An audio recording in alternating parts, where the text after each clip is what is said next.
Timesink anime podcast being streamed to your TV in full color. Color? We're just an audio. We're just an audio no, show. No, there's a background. I guess. It's a color, Technicolor. Why Technicolor? So, week 5, fall 2018. I am Rex. And I'm JT. How's it going, everybody? So Halloween just happened.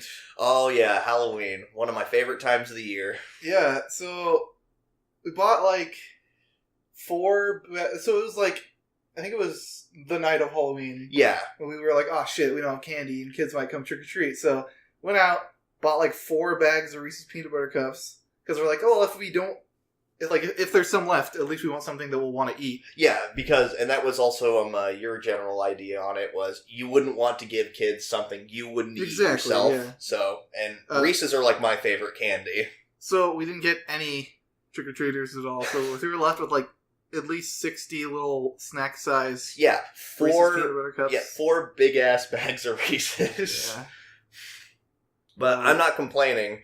More Reese's for me. Yeah, but I mean, like, at what point do you feel like a monster for eating Reese's? You just keep going.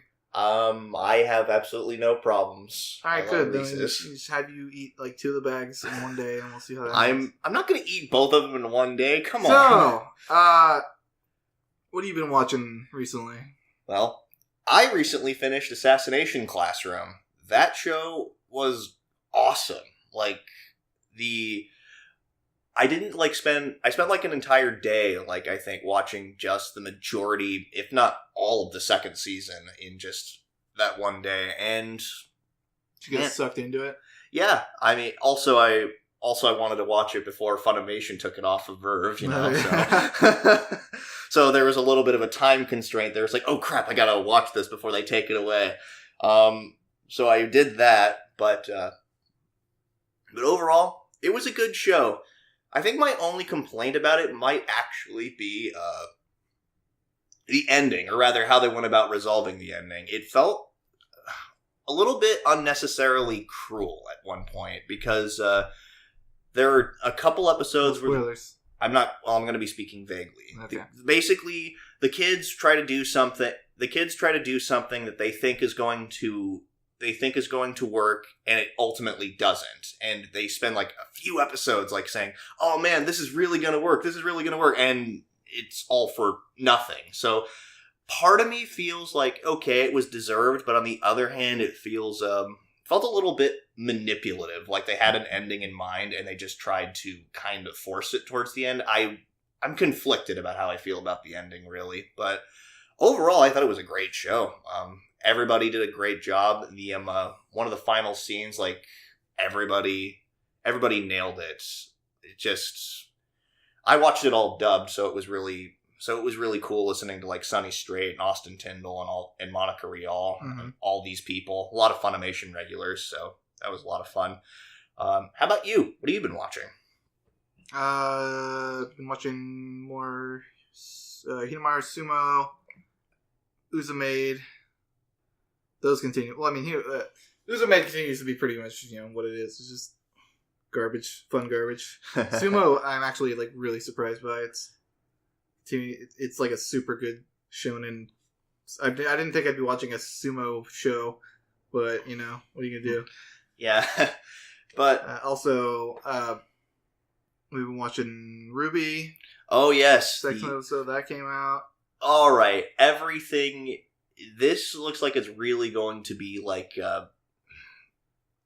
it's everything we know about a certain character is going to completely change at this point. Like, I'd had my suspicions about them, but we're actually going to finally get some answers, it seems. Yeah, and probably. Pretty early on, too. This is only the second episode, and we're going to figure out, like, character backstories and major plot developments, I think, by episode 3. I don't care, I just want to see more awesome fights. The plot was really interesting. It had me on the edge of my seat for the first time in a long time. Yeah, you said after we finished watching it, wow, this season is so good so far. This has been the first time in a while I think I've been like really truly invested in this show. Which, yeah, last season I liked, but this season's really just strong right out of the gate.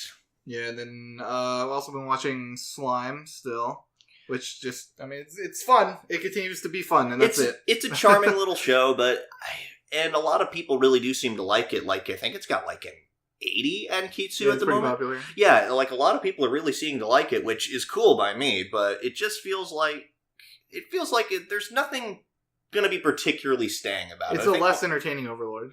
That's a good way of putting it, because it's less of a...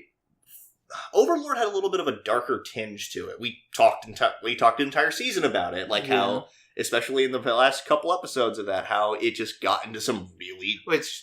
So I'm not saying it's worse because it's a lighter tone. No. It's just like a lot of the characters seem like they could have more interesting stories if they put more emphasis on them. But it's just like pretty much focusing on Rimuru, who isn't really that interesting by himself to begin with. Nah. Yeah, it's sort of like, yeah, I guess I know what you mean. Like, if they focused almost entirely on Ainz and Overlord, it wouldn't be as interesting. Because while he's fascinating in his own right, really what sells that show is the side characters. Yeah.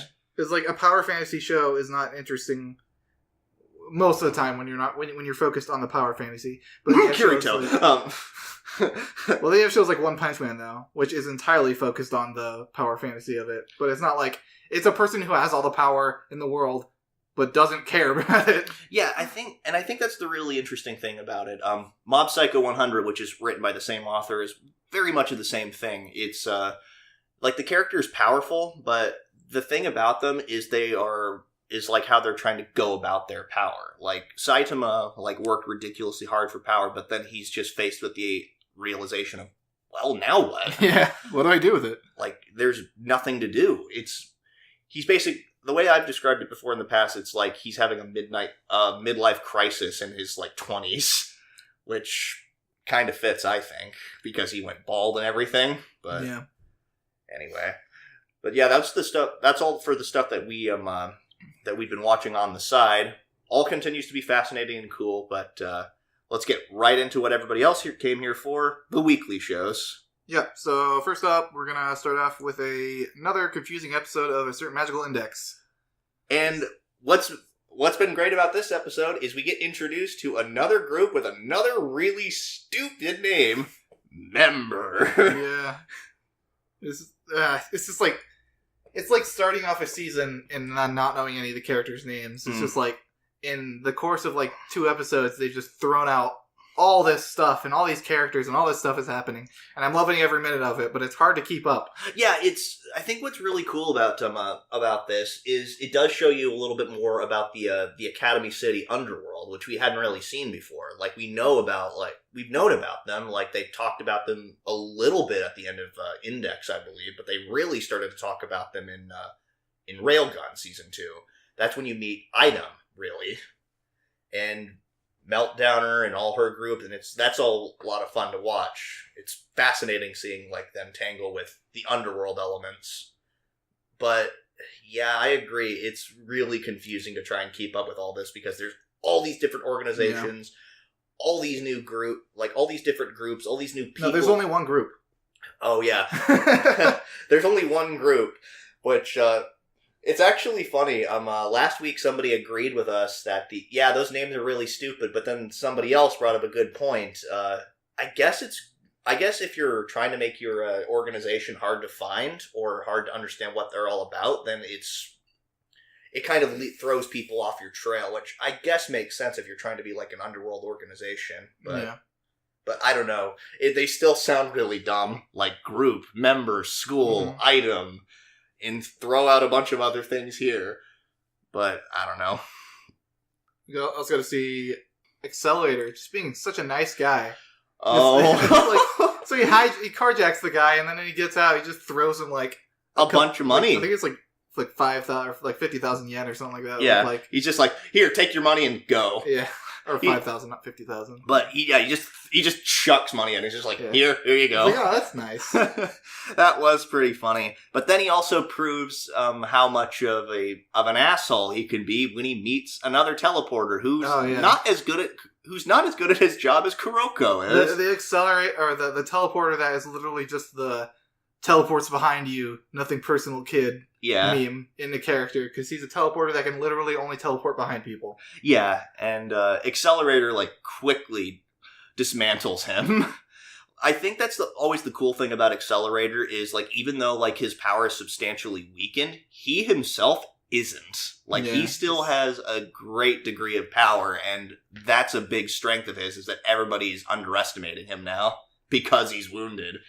Because he didn't even use his power. Not really. He just shot the guy. He shot the guy, like, systematically, like, shot him in the legs and in the arms. And then he actually, like, pointed the gun to his head and then persona'd it, like, Persona 3'd it. Like, he did use his power, that's right. And then he made it go boom and, like, shoot the guy again. He's like, my power is way more accurate than the sights of a gun. And he said something to him that was actually kind of hilarious to me, that is how a true world-class villain acts, you son of a bitch! He wants to look like a bad guy so bad. Yeah, he's that try-hard teenager. Yeah. We did get introduced, though, to a friend of ours told us about the number 2 level 5 Esper, Dark Matter. Like, and he is making his appearance. We haven't seen him really do much yet. Which one was that? The one with the wings. And who was torturing the little blonde girl at the end. Oh, yeah. Yeah, that's Dark Matter. The idol-looking guy? Yeah. Okay. Yeah, that's Dark Matter. And at the end, we're going to see, like, some... next episode, we're going to see the fight between him and Accelerator. So, I'm looking forward to that one. So, I want to know more about this Aztec group. Right? So, yeah, because we're getting a little bit more about them. I think it's like Xochitl? Yeah. Xochitl, I think her name is pronounced. Yeah, something like that. But yeah, she's like, oh, by the way, Aztec sorceress. Yeah. Just out of nowhere. Just all of a sudden, yeah. Because I know Etzali, the guy whose face changes stuff, he uses Aztec magic. And he's the one with the obsidian knife, right? Yeah. Yeah. Actually, now that you bring that up, the fight between him and her was actually really awesome, because she had, like, some, like, mind control magic. Like, had the ability to try and make people commit suicide, kind of like... she did. She succeeded to make a bunch of people commit suicide. That was the only reason that group was able to get into the facility so easily. Mm-hmm. Oh, yeah. Because all the soldiers were already dead. Well, there's partly that, but then there's also the other thing that happened with the 5,000 mercenaries that were supposed to come in, and all of a sudden these freaking planes that look like they came from Halo, I believe those planes are called Hornets, they just started gunning down a bunch of them. I saw that, was like, well, there goes about 5,000 mercenaries. Yeah, they said, it's just like, oh, they'll scatter the unmanned attack helicopters, and I'm thinking like, well, I mean, they're just helicopters, you can like shoot them out of the sky, and then they flew up, and they had 6 legs, each of those legs was a machine gun. All of a sudden, they were just mowing down crowds of people. Just like, okay. I expected like a helicopter to come in doing like a strafing run, fire a machine gun down, go away for a few seconds, come back, not just like, everything's dead now. But yeah, she tried to use her magic to get the, what was his name again? Etzali. Yes, Etzali to commit suicide. But then he's like, wait a second, I have an idea. Breaks his own arm in the process. And I'm thinking to myself, ow, that's one way to do it, I guess. It's like, yeah, you can't kill me. You can't make me kill myself if my arm's broken. Is that what he did? Yeah, he broke his wrist. Oh, I thought he was just popping his... Or maybe he did dislocate his wrist, because he did show him like kind of popping it back into place, but still. I thought he was just like popping his like knuckles.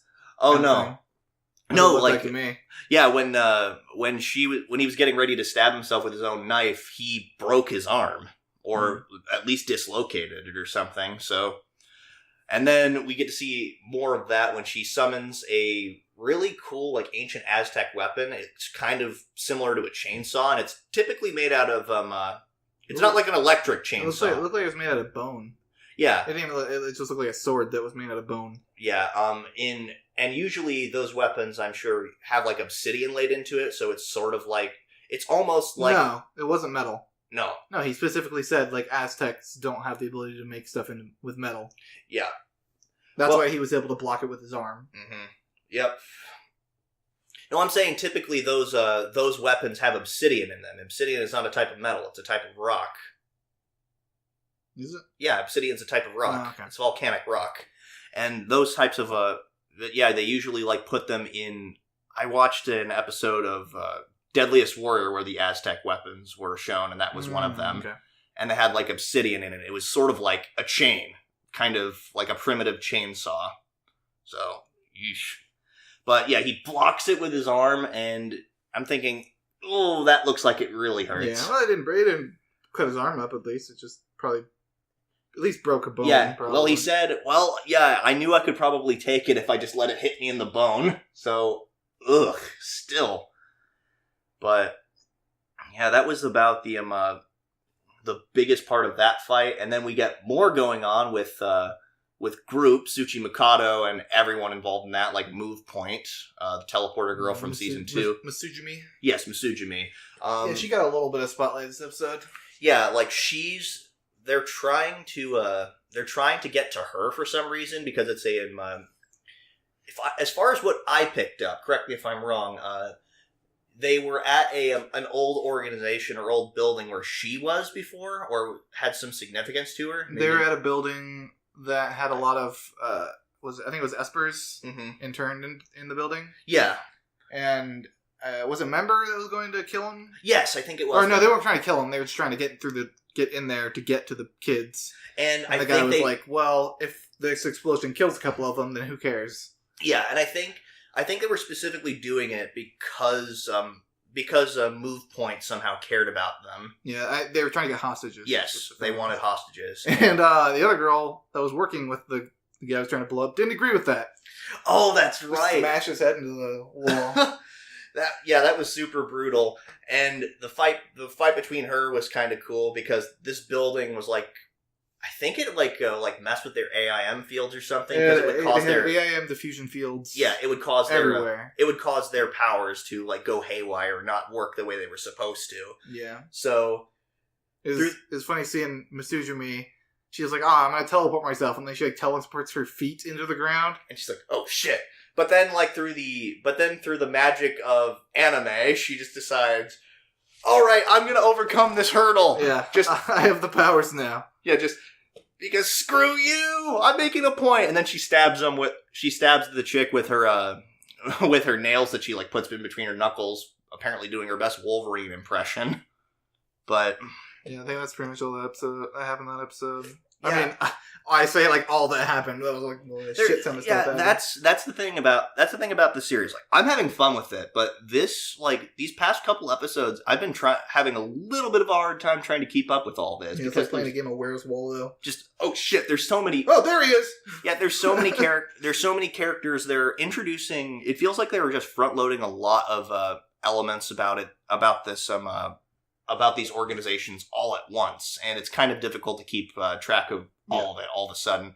Like, they didn't like kind of intersperse like the underworld like gradually. They're just like, here it is. Yeah. So I don't know. Like, I'm having fun with it, but you said actually it reminded you of like watching an episode of Baccano. Yeah, because there's all the characters. There's just so much. There's just so much crap going on. Except, maybe Baccano's a little better paced than this. I don't know. Like, think about the first time you watched Baccano, I guess. Yeah, I wasn't as confused as I am watching this. Yeah. And this is coming from someone who's already watched the first 2 seasons of the show. Yeah, I've watched both seasons of it and both seasons of Railgun, and I'm still a little bit confused what we're going through right now. But all the same, the show's still pretty fun. I'm looking forward to the fight between Accelerator and Dark Matter next episode.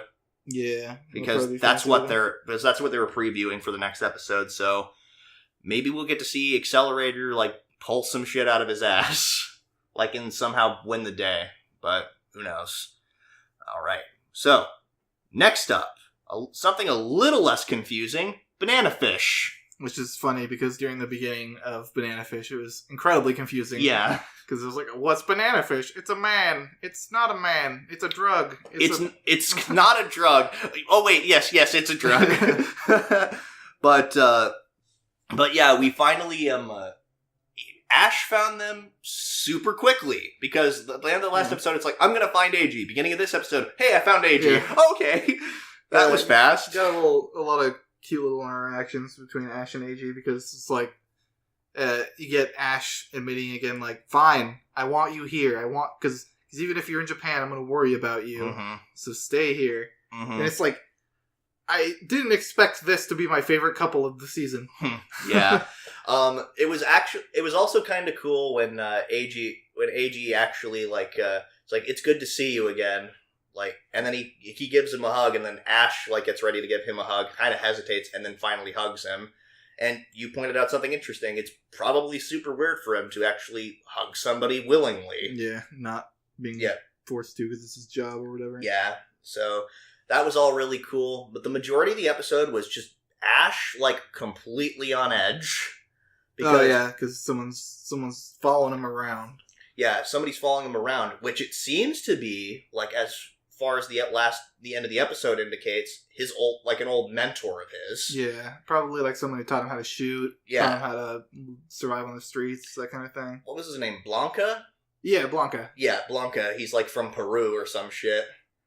Which reminds me of another character from a video game that's from, like, South America, and also named Blanca. That is the guy from Street Fighter. Yeah, exactly. Electric green dude. Yeah, electric green dude. But otherwise known as the guy who pissed me off as a kid playing Street Fighter 2 on the Super Nintendo. There was actually a really interesting interaction between Ash and Sing because Sing had basically said, was getting ready to say, hey, I understand why you did what you did, but then Ash, like, forces him outside. And Ash is being a little bitch. And then bitch slaps him. And it made me wonder, okay, why? Because somebody he doesn't want to accept other people's help. Yeah, he doesn't. Well, I think there's a bit of that, but I think there's also a little bit of he kind of wants to be seen as a villain by these people because in his mind, yeah, he really did kill Shorter. He feels guilty about that, and he just feels like he needs to keep feeling guilty about it by having people hate him. Yeah, maybe. Anyway, it's just frustrating. That was his best friend, but it wasn't so frustrating when Ash just fucking bitch slapped him. Yeah. Just slap. And then we get to see a little bit more of Yut Lung, and just, wow, this guy is a vindictive fucking bastard. Yeah, I was surprised that he was willing to go to the point where he was gonna. He told Golzine to kill all the Lee clan, except for Hualung. I think his old brother. Except for the guy he wants to use as the puppet. Yeah, exactly. It's just like, geez, okay. Not just everybody, not just everyone in the not just everyone of the head of the Lee clan. Every single one of their women and children, their wives and children. Everybody. That's where I thought it was like, whoa, that's a little too far, maybe. Oh my god. But it's interesting because Yut Lung and his philosophy, he actually kind of brings up how, and it's been brought up in the past, how like blood ties and and honor and stuff like that are a huge part of like Chinese American society and stuff like that. And that's no exception to the Lee clan. He absolutely despises that. So he decides, you know what? Fuck all that. This is going to be a new age where we don't have to deal with blood ties and stuff like that. Because blood ties have brought him nothing but agony. Yeah. Growing up, like it's the reason his mom was killed. It's the reason he's been like smacked around his entire life. And he's like the seventh of like of all his brothers, and he's the youngest of 7. So. Yeesh. And the prettiest. Yeah, also the prettiest. And then we get a little bit more insight from Yut Lung of what banana fish is. It's sort of chemically based on a flower. I don't remember the name of that flower. I don't know, but that is the most sensual touching of a flower that I've seen in my entire life. Oh. But it's but he says it's a plant that's been used in poisons and stuff for a long time, and it's very similar to banana fish. There's a spontaneous mutation of that plant. Yep. That they used to make banana fish. And it was, and again, it kind of is interesting. I think that when they were trying to manufacture LSD, the Dawson brothers, that's just inadvertently what happened, because... Yeah, they accidentally did it. Yep. Again, something so deadly that's just made by freaking accident. I mean, a lot of things are accidents. Yeah. Like potato chips!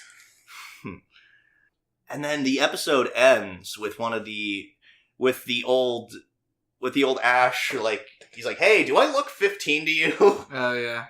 And once again, using his seduction techniques. Yep. I love the line where he's like, what do you do? She's like, what are you doing, Ash? She's like, prostituting. It's like, I don't get the joke. That's funny. It's like, wait, no, seriously, what are you doing? Prostituting. It's like, that wasn't a joke. It's like, I'll see you later. And then he goes to meet up with with one of those politicians. Senator Kippard. Yes, Kippard. I forgot his name. But like the two of them start getting ready, and then Ash pulls the gun on him and it says, hey, did you know about this? And shows him the photographic evidence. It's like, this is how Golzine has and always is operated. Yeah, it's blackmailing him. Yep. Saying, all right, you don't want this to get out, do you? Then tell me what I want to know. Yeah, and so, oh yeah, and he got shot by Blanca. Yep. Right as he was about to tell him, that old It's chestnut. such a trope. Just, oh, come on! Yeah. Shoot him right before they talk. It's like he could pick up the timing. Somehow it's like he looks like he's about to finish speaking. Yeah, he's like waiting, and now! It's like, oh, it looks like it's getting serious. Ready, set, now, bang! My dramatic fingers itching. It's like, wait for the proper moment. There we go. But then, yeah, he's dead. Very much so, because blood went flying everywhere. Yeah. And then we get to see a little bit more of Golzine, like, gaining power in the organization. At the behest of Yut Lung. Him and Golzine have an agreement where Golzine was going to kill off the rest of the Lee family in exchange for Yut Lung killing off Golzine's competition. Yeah, killing off the people that kicked him out. Yep. And then we saw Yut Lung's brother. I forget which one. I think that's Hualung. Yeah. But yeah, he got blasted up. Oh, no, that wasn't Hualung. But yeah, like in front of the fireplace, like, and you see like Yut Lung's breakdown, like basically explaining why I hate you! I hate you! Yeah, that whole thing. But I don't know, here it felt a little bit less overacted and a little bit more justified. What? You think that episode 1 was overacted? Was that episode 1? That was episode 3. Episode 3, I got the prequels. Probably for good reason, trying to repress them, I imagine. Yeah, we get to see him. I'm wondering about this new character, this Blanca. He looks like a badass. Yeah, I like him already. I like him too. Hopefully we're going to find out more about him and what he's all about. Like, how did him and Ash get into contact? Was he aware of Golzine and his mistreatment? Is he actually going to be an active antagonist, or is he eventually going to help his old protege? I don't know. He seems like he just wants to be in retirement. Yeah, yeah, because he actually... Like, the only reason he came back was because it involved Ash. Yeah, which is pretty cool. Okay, so... I think that's all for Banana Fish. Yeah, next up is Goblin Slayer. We get to see more we get to see more young adventurers, guys! It's a slice of life episode, actually. Pretty much. Mostly, anyways. Yeah, we didn't, and... Who knew that Adventures for Young Ones didn't have to end in complete and total freaking tragedy? I expected them to die. As soon as they showed up, I was like, oh, they look expendable. But no, actually... I mean, they didn't die this episode. They could die later still. I hope not. I hope that these characters are reoccurring. That'd actually be kind of cool. Like, because this episode was all about, like, seeing, like, Goblin Slayer get out of his shell a little bit, it seems like, because he's actually like interacting with more people and doing stuff for other people. I feel like it's more like more people are interacting with him, which is forcing him to interact with them. Yeah, like, crap, now I have to go out of my way to do this. That's actually a good point, but like the lizard, the adventuring party comes back and the lizard man wants more cheese. Yeah, that's all he could talk about, just that cheese. And also Tsundere Elf. Yeah, Tsundere Elf. I mean, I could already tell from, like, the last episode we saw, it's like, oh, she totally has a thing for him. Yeah. Apparently everybody does. Apparently Goblin Slayer's the hot topic on which, apparently, like, I don't know if they're trying to go, I don't know if this is as annoying as, like, other, like, harem-y power fantasy things, but I don't know, like, I just legitimately think he doesn't care about stuff like that. No, not at all.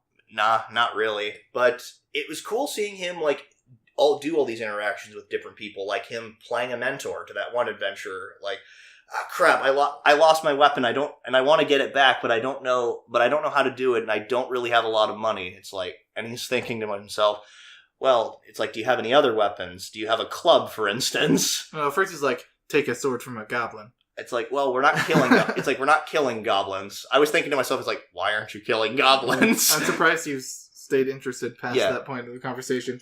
Yeah, yeah. He's like, a stick probably works. Hit them with a stick. Yeah, hit them really hard with a stick, and later it turns out, yeah, it did. It did work. I mean, it hit anything really hard with a stick, and I'm pretty sure it's going to die eventually. And even I like how even the adventurers seem to be really surprised by that. It's like, yeah, if I hit them hard enough, they get hurt. Oh, wow, this stick works. Yeah, like, who'd have thunk? I should use this every day in my day-to-day activities. Like, would you sell me this sandwich? No. Time for stick. Yeah, just here's a stick. Apply stick until solution is found. Yeah, repeatedly and with varying degrees of pressure. But yeah, it was cool seeing him play a mentor. And one of the other interesting things is that Goblin Slayer, like, we've seen a few people like go up to him and thank him for stuff that he's done before. Like the priestess girl like shows up and says, "Thank you for saving me," and he's like, "Well, I didn't really do anything," which is he does not know how to accept a compliment. Yeah, it was interesting because yeah, that's his response to every time somebody says thank you, it seems. It's like, well, I didn't really do much of anything. He comes up with an excuse. Yeah, either comes up with an excuse, or maybe he feels like he really didn't do all that much. Like, I don't know. I mean, you can say a lot about Goblin Slayer at this point, because he doesn't have like the most defined personality. Like, even the guild receptionist who starts crushing on him said, well, maybe he's a little too stoic.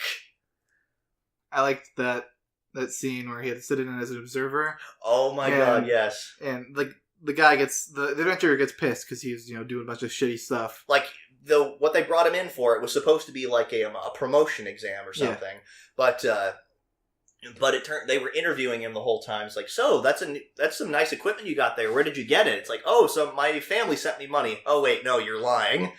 As it turns out, he does what rogues in a lot of D&D campaigns tend to do, and just go off on themselves. Loot and scoot. Yeah, and then and just like take all the treasure. But they said it wasn't a problem that he did that. The problem was that he lied about it. Yeah, it was. I think one of the most fascinating things about this episode is we find out a little bit more about how the Adventurers Guild operates. Like, he didn't do anything inherently illegal by like societal standards, but the guild still has rules and stuff in place. It wasn't even a rule. Yeah. It was just like he broke kind of like an unspoken code. Yeah. Of like, adventurers are supposed to trust each other. You shouldn't be an adventurer if you're going to go into a place and people can't trust you to.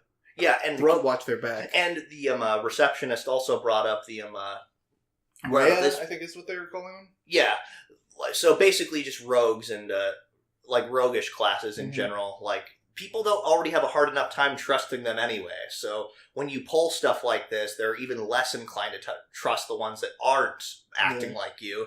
But it turns out that Goblin Slayer has this murderous aura about him. Yeah. Because, like, the guy was thinking about doing something, and then he had this Scrubs-esque like cutaway moment of, like, oh, God, he's stabbing me in the back, or whatever. Yeah, like that. But, no, what it actually was is he was getting ready to, like, jump over the table and stab the clerk, but then he just, like, hits him in the face, like, really hard, and then he walks away, and I love how many different references there are to, like, yeah, this is practically a D&D world. It's like, adventurers come from all walks of life and usually fall somewhere along lawful good to chaotic evil. Yeah. As long as they're an adventurer, they have the ability and right to make that choice. Was it I think the beginning of the episode where or was it the beginning or the end where they just showed like another dice roll? That was at the end. Yeah, that's. I feel like this is just a D&D campaign. It really feels like a D&D campaign, but I think I like it. I'm really liking it so far. I mean, as somebody who plays D&D and has ever since high school, this is just a lot of fun to watch. And just seeing all the different types of characters and people. I'm actually kind of interested if this thief is going to show up again in the future. Try to fuck over Goblin Slayer. Yeah, like if he is going to be like a reoccurring problem, or at least a future problem that he has to deal with. Like maybe he has to kill one of his first people. Like, not as a mercy act, by the way. So the episode ends with Goblin Slayer being personally requested for something. Yeah. What else would it be? I'll give you 5 seconds. Killing goblins. Swinging a stick. And goblins. Yeah, lots of goblins. Killing goblins. But, yeah, it's this request from a faraway town or somewhere far away from where they currly are. Mm-hmm. Looks like a priestess. It almost looks like the character. Yes. Like the priestess. Yeah, which I'm super excited about because the world is getting a little bit more expansive. Like we're actually going to be seeing more beyond just this one town, the farmhouse, beyond just these local goblins. We'll be able to see more goblins, foreign goblins being killed.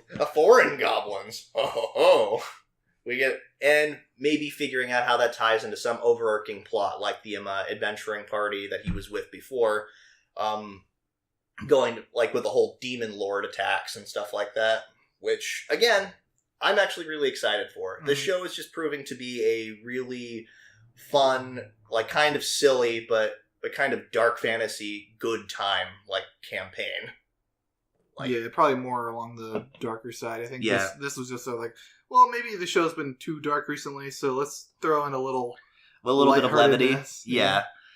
So yeah, that's going to be, I'm looking forward to that next episode because, again, it's going to be cool seeing how the world expands. So what's next? Next up on the list is Golden Kamuy 2. And continuing in the, wow, a lot of shit is happening in these episodes.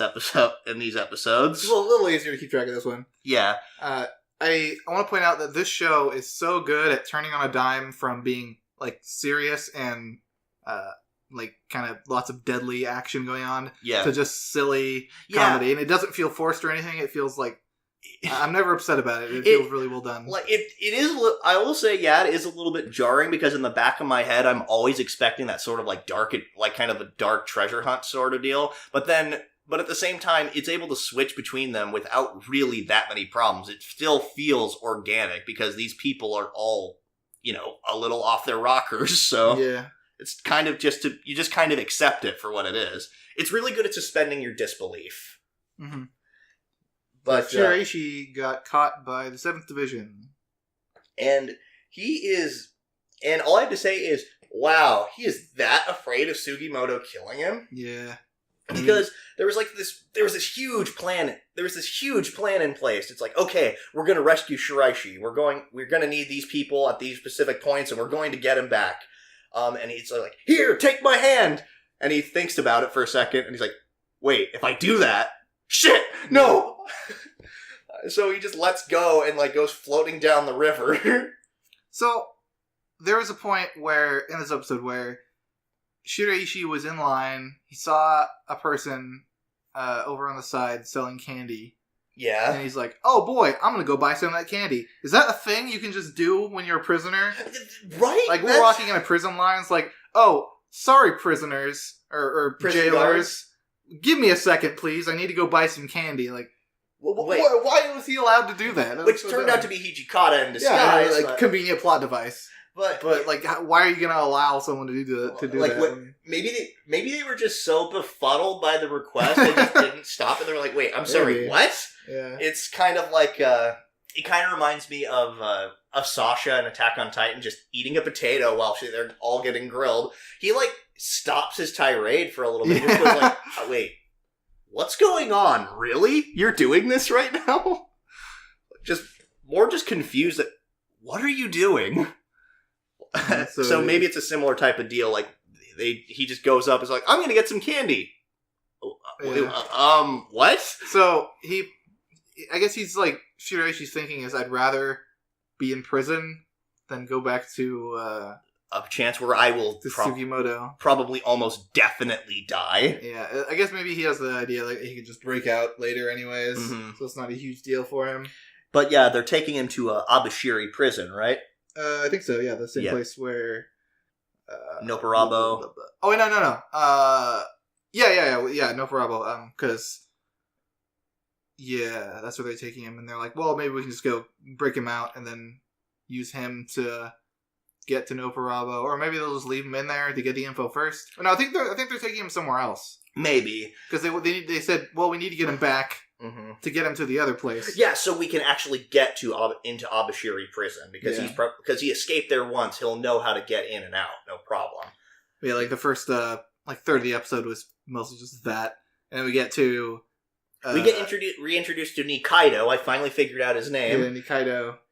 Just, bad dog. Yeah, bad dog. Like the favorite parts of the episode. It's like Nikaido, no. He's like smacking his fingers, like no, because Nikaido's like, I want morphine. Yeah, I want the morphine. Give me the morphine. I need morphine. My leg is hurting as I let it get cut off because I'm an idiot. He's so fucking crazy at this point. Yeah, it's just wow. That's all I have to say. But then it's like, don't worry, boy. We'll get you a new leg. Yeah, that's where like the happy-go-lucky, cheerful part of the episode started, and we got introduced to Lieutenant General Arisaka, really an old guy who makes a bunch of guns. Yep. Oh, that's right, and that's how he got his. He's somebody that's wrapped around Tsurumi's finger for whatever reason. No, he's not. They're just friends. Are they? Yeah. Well, they're just genuine friends. All right, maybe. Because Tsurumi's like, oh yeah, I respect this guy because he made a bunch of awesome stuff. Yeah. He's like, and then he's like, well, I'm a little worried that all these people are getting killed because of my stuff. And Tsurumi's like, no, don't be worried. All your work is beautiful. Oh yeah. Because like we've seen that Tsurumi, he's an asshole, but he's like a genuinely passionate guy. Yeah, and he actually believes in a lot of the he believes in a lot of the stuff that a lot of different people do, like Edo guy. But at the same time, he could just also be being somewhat manipulative because he knows how to like play people like a fiddle. I don't see him doing that in this situation anyways. He just seems so genuine to me. Like maybe he's fooling me. Yeah, maybe. But he just seems so genuine whenever he's passionate about something. Yeah, and there's more of that funny bit continues. It's like, here, Nikaido, here's a new leg. It's got a gun in it. It has 3 rounds of buckshot.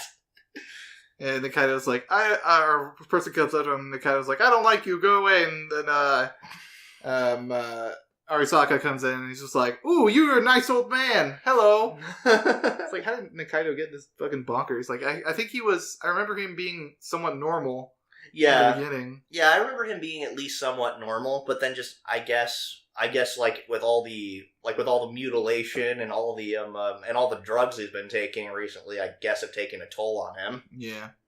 He's becoming about as crazy, if not crazier, than Tsurumi is. Which Tsurumi is not all there either, so... Well, he's literally not all there. Yeah. Actually, part of his brain is missing. His frontal lobe. Yep. We get to see one of Hishikata's old allies from like back when he was a samurai and back when he was in Abashiri prison, I think. And they're basically dressing him up to look like Inuyama, the head of the warden of Abashiri prison. They make him look. They like kind of like cut his hair and beard and stuff, and he looks like a spitting image of him. Was it Abashiri prison? Yeah, I thought he was just like the warden of an outpost or something. I think he was originally the warden of Abashiri, and they wouldn't think much of him going towards Abashiri. I thought they wouldn't think of him because he was someone from far away, so like nobody knows him. Maybe let's look it up later. I don't remember. I thought that they were trying to use his face they could break into Abashiri prison. They're using his face to break into the place where Shiraishi's being kept. Yeah, to get Shiraishi out. And then we get a little bit more. This is probably the last thing that actually was done to really drive the plot forward. Sugimoto knows. He figured out that who Hijikata really was. Because in a pretty clever way, actually, because Ashirpa falls asleep and is all adorable, and he picks her up and just rests her on his lap, and he's like, "Wait a second, I recognize you. You're the man from before. Yeah, you're the old man from before." I love the comment of, "Sorry, it's past her bedtime." Oh yeah. Yeah. So the next episode's probably going to be them. Well, it's going to be them trying to break Shiraishi out. Yeah, which Shiraishi isn't going to want to be broken out, probably. So. Yeah, because. Now it's a little bit more complicated because now Sugimoto knows about what Shiraishi's been doing. Yeah, so hopefully the next episode is like their confrontation. Yeah, I hope so too. For the reason Shiraishi's afraid, I imagine it's probably because I mean, it probably adds to the fact that in the beginning, the way they first met was Sugimoto trying to kill him. Yeah, that's true. I mean, so there's a little bit of a valid fear there, but at the same time, he's also thinking. I think also he might be kind of guilty about what he's doing, and that's kind of manifesting in a rather extreme way. Yeah. But also because of because the fact Sugimoto has brought this up before, and I'm almost certain this is a Japanese proverb of sorts. Anybody who betrays you once will betray you again. There have been so many shows where I've heard that kind of line spouted before, and it makes me wonder if it's almost like a Japanese proverb or an old saying or something. Yeah, it might be. I've heard it quite a few times too. Yeah, like we heard it last season in Ongomoy, for instance, and we're hearing it again here, so who knows? But yeah, next episode, looking forward to a prison break, potentially, and Shiraishi being an idiot. And maybe Shiraishi dying, I hope not. No! I don't want Shiraishi to die either. He's cool. Well, he's a fool, but... I like him. Yeah, he's a lovable idiot. So, next up is IRODUKU, The World in Colors. Yup. Kohaku trying to take over as the main character. Yeah, but she already kind of has. Like, everybody seems to, like, just adore Kohaku as a character. Like, I do. I love her, but it's like, alright, know your place. You came into the show a little late. You need to settle down, maybe ease a little into, like, having so much screen time in the show. Yeah, she immediately is trying to cement herself, like, it's like, alright, so we are officially now the Magic Photography Arts Club. And while you guys are doing that, I'm gonna be doing fortune telling. Yeah, calm down, Haruhi, you don't have god powers. But she is a really powerful mage, and that's something that she will not hesitate to tell you. No, she's like, I will be a powerful mage in the future. Yeah, I'm a great mage in the future. Yeah. That's her go-to line. Catchphrase. Yay, catchphrase. And then it is interesting. Like, we found out a little bit more about Star Sand, how it's made and what it's for. It's almost akin to a daily supplement, is what they describe it. So it's like taking vitamins, almost. Yeah, it's like a thing you just use to make your life slightly better. Which I thought was really cool. Like, again, just magic in this world is fascinating. It's it's fascinating to you, but to them, to them it's probably interesting, but it's so normal. Yeah. It's like such a thing that's just like, you don't think about it as like, it's like imagining how I imagine space. Mm-hmm. Like, space seems like this crazy, ridiculous thing, but it's there still. Yeah. And it's just like how magic is to them. There's something so fantastic.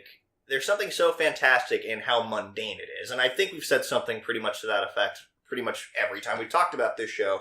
Magic in this world is like just so integrated as part of it all, but it's still fascinating because of how like normal and accepted it is. There's like no like, oh my god, they're witches, we gotta kill them and stuff like that. How often have we seen that shit?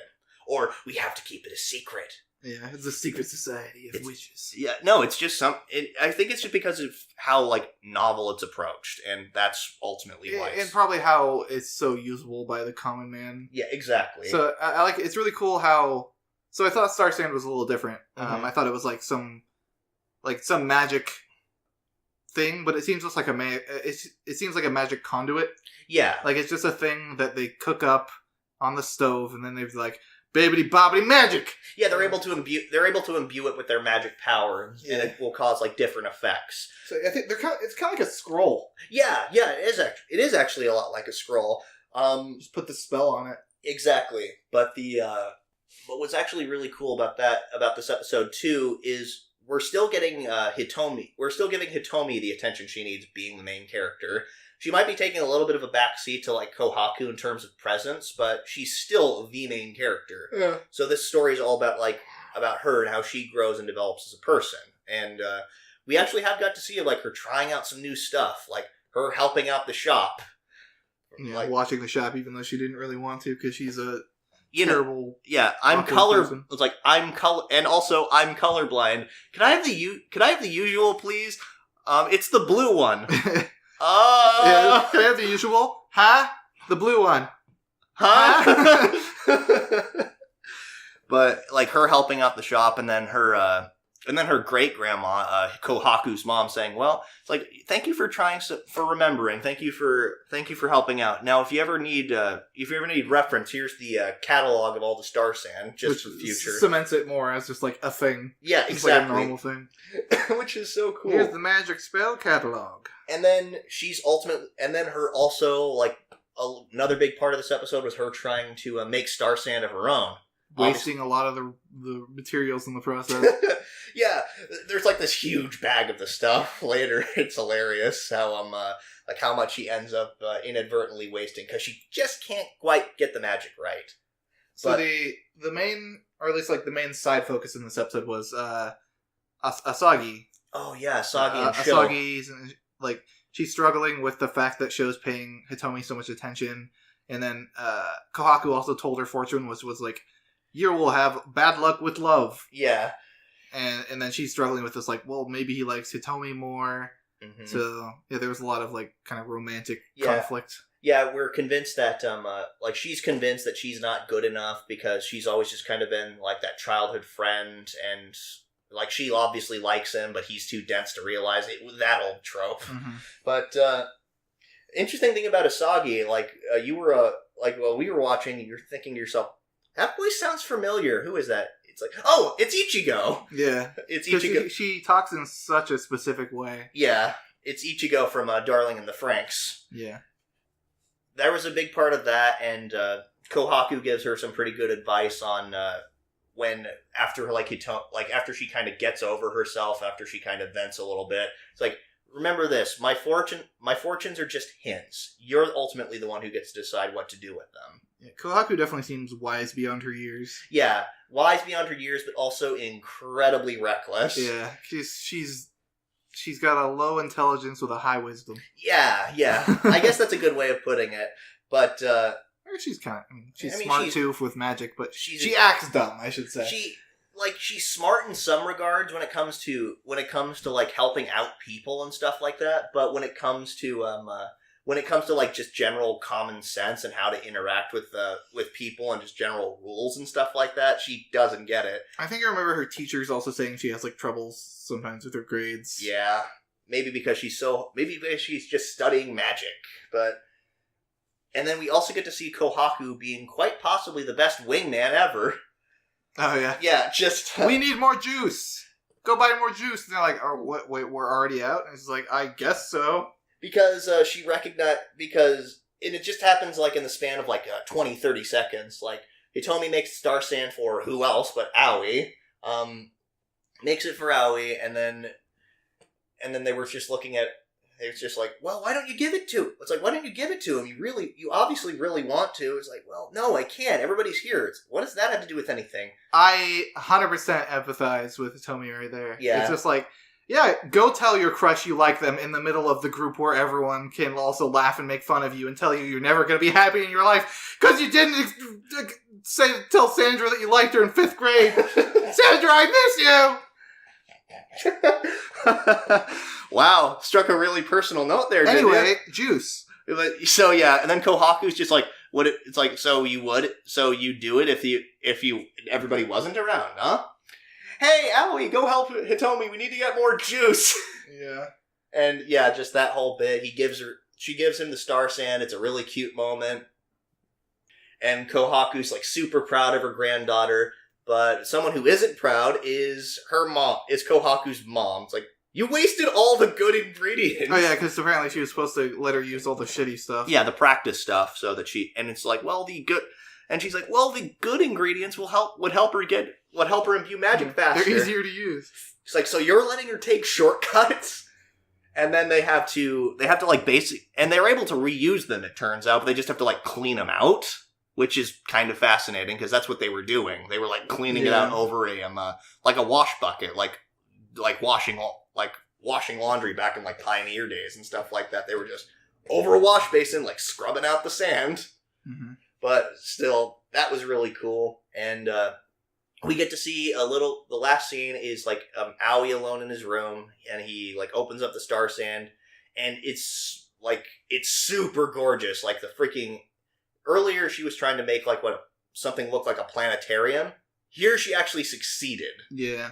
with that, like, there are just stars everywhere, like an asteroid goes flying by, and then he sees his fish from his drawing, like his golden space fish. Yeah, that was weird. I guess that was part of the spell, maybe? Maybe, it might have been part of the spell. It wasn't what... It was... He saw what she saw when the first time she saw his drawing. Yeah, exactly. So I don't know what that's about. And it goes flying into his tablet, nonetheless, so... It might have been Hitomi subconsciously doing more magic. So she's been doing this whole series so far. Yeah, it's... Again, she has the tendency to just do stuff like that, apparently. I accidentally a magic. Yeah. Like, I've got a lot of latent power, I have no idea how to control it. She's a Saiyan. Holy crap. You're right, she is a Saiyan. But... Yeah, that's pretty much it for that episode. Well, Asagi and Sho make up, and they're cute together. Yeah, I'm really looking forward... I'm really looking forward to being disappointed by or being sad about the whole, like, Aoi and Hitomi thing. That's just what's gonna happen. Like, I've seen this story before. Like, again, your homework, watch Girl Who Leapt Through Time. You'll know exactly what I'm talking about. I think you'll like it. It's a Mamoru Hosoda movie. I know I will. Yeah. But it's like a situation of, oh man, I can't wait to watch that movie. And then just like, it just never happens because you always got other stuff to do. Yeah, there's always other stuff. But anyway. Next up, JoJo Golden Winds. This show just continues to be a lot of fun, and we get introduced to all the Jo Bros. Oh man.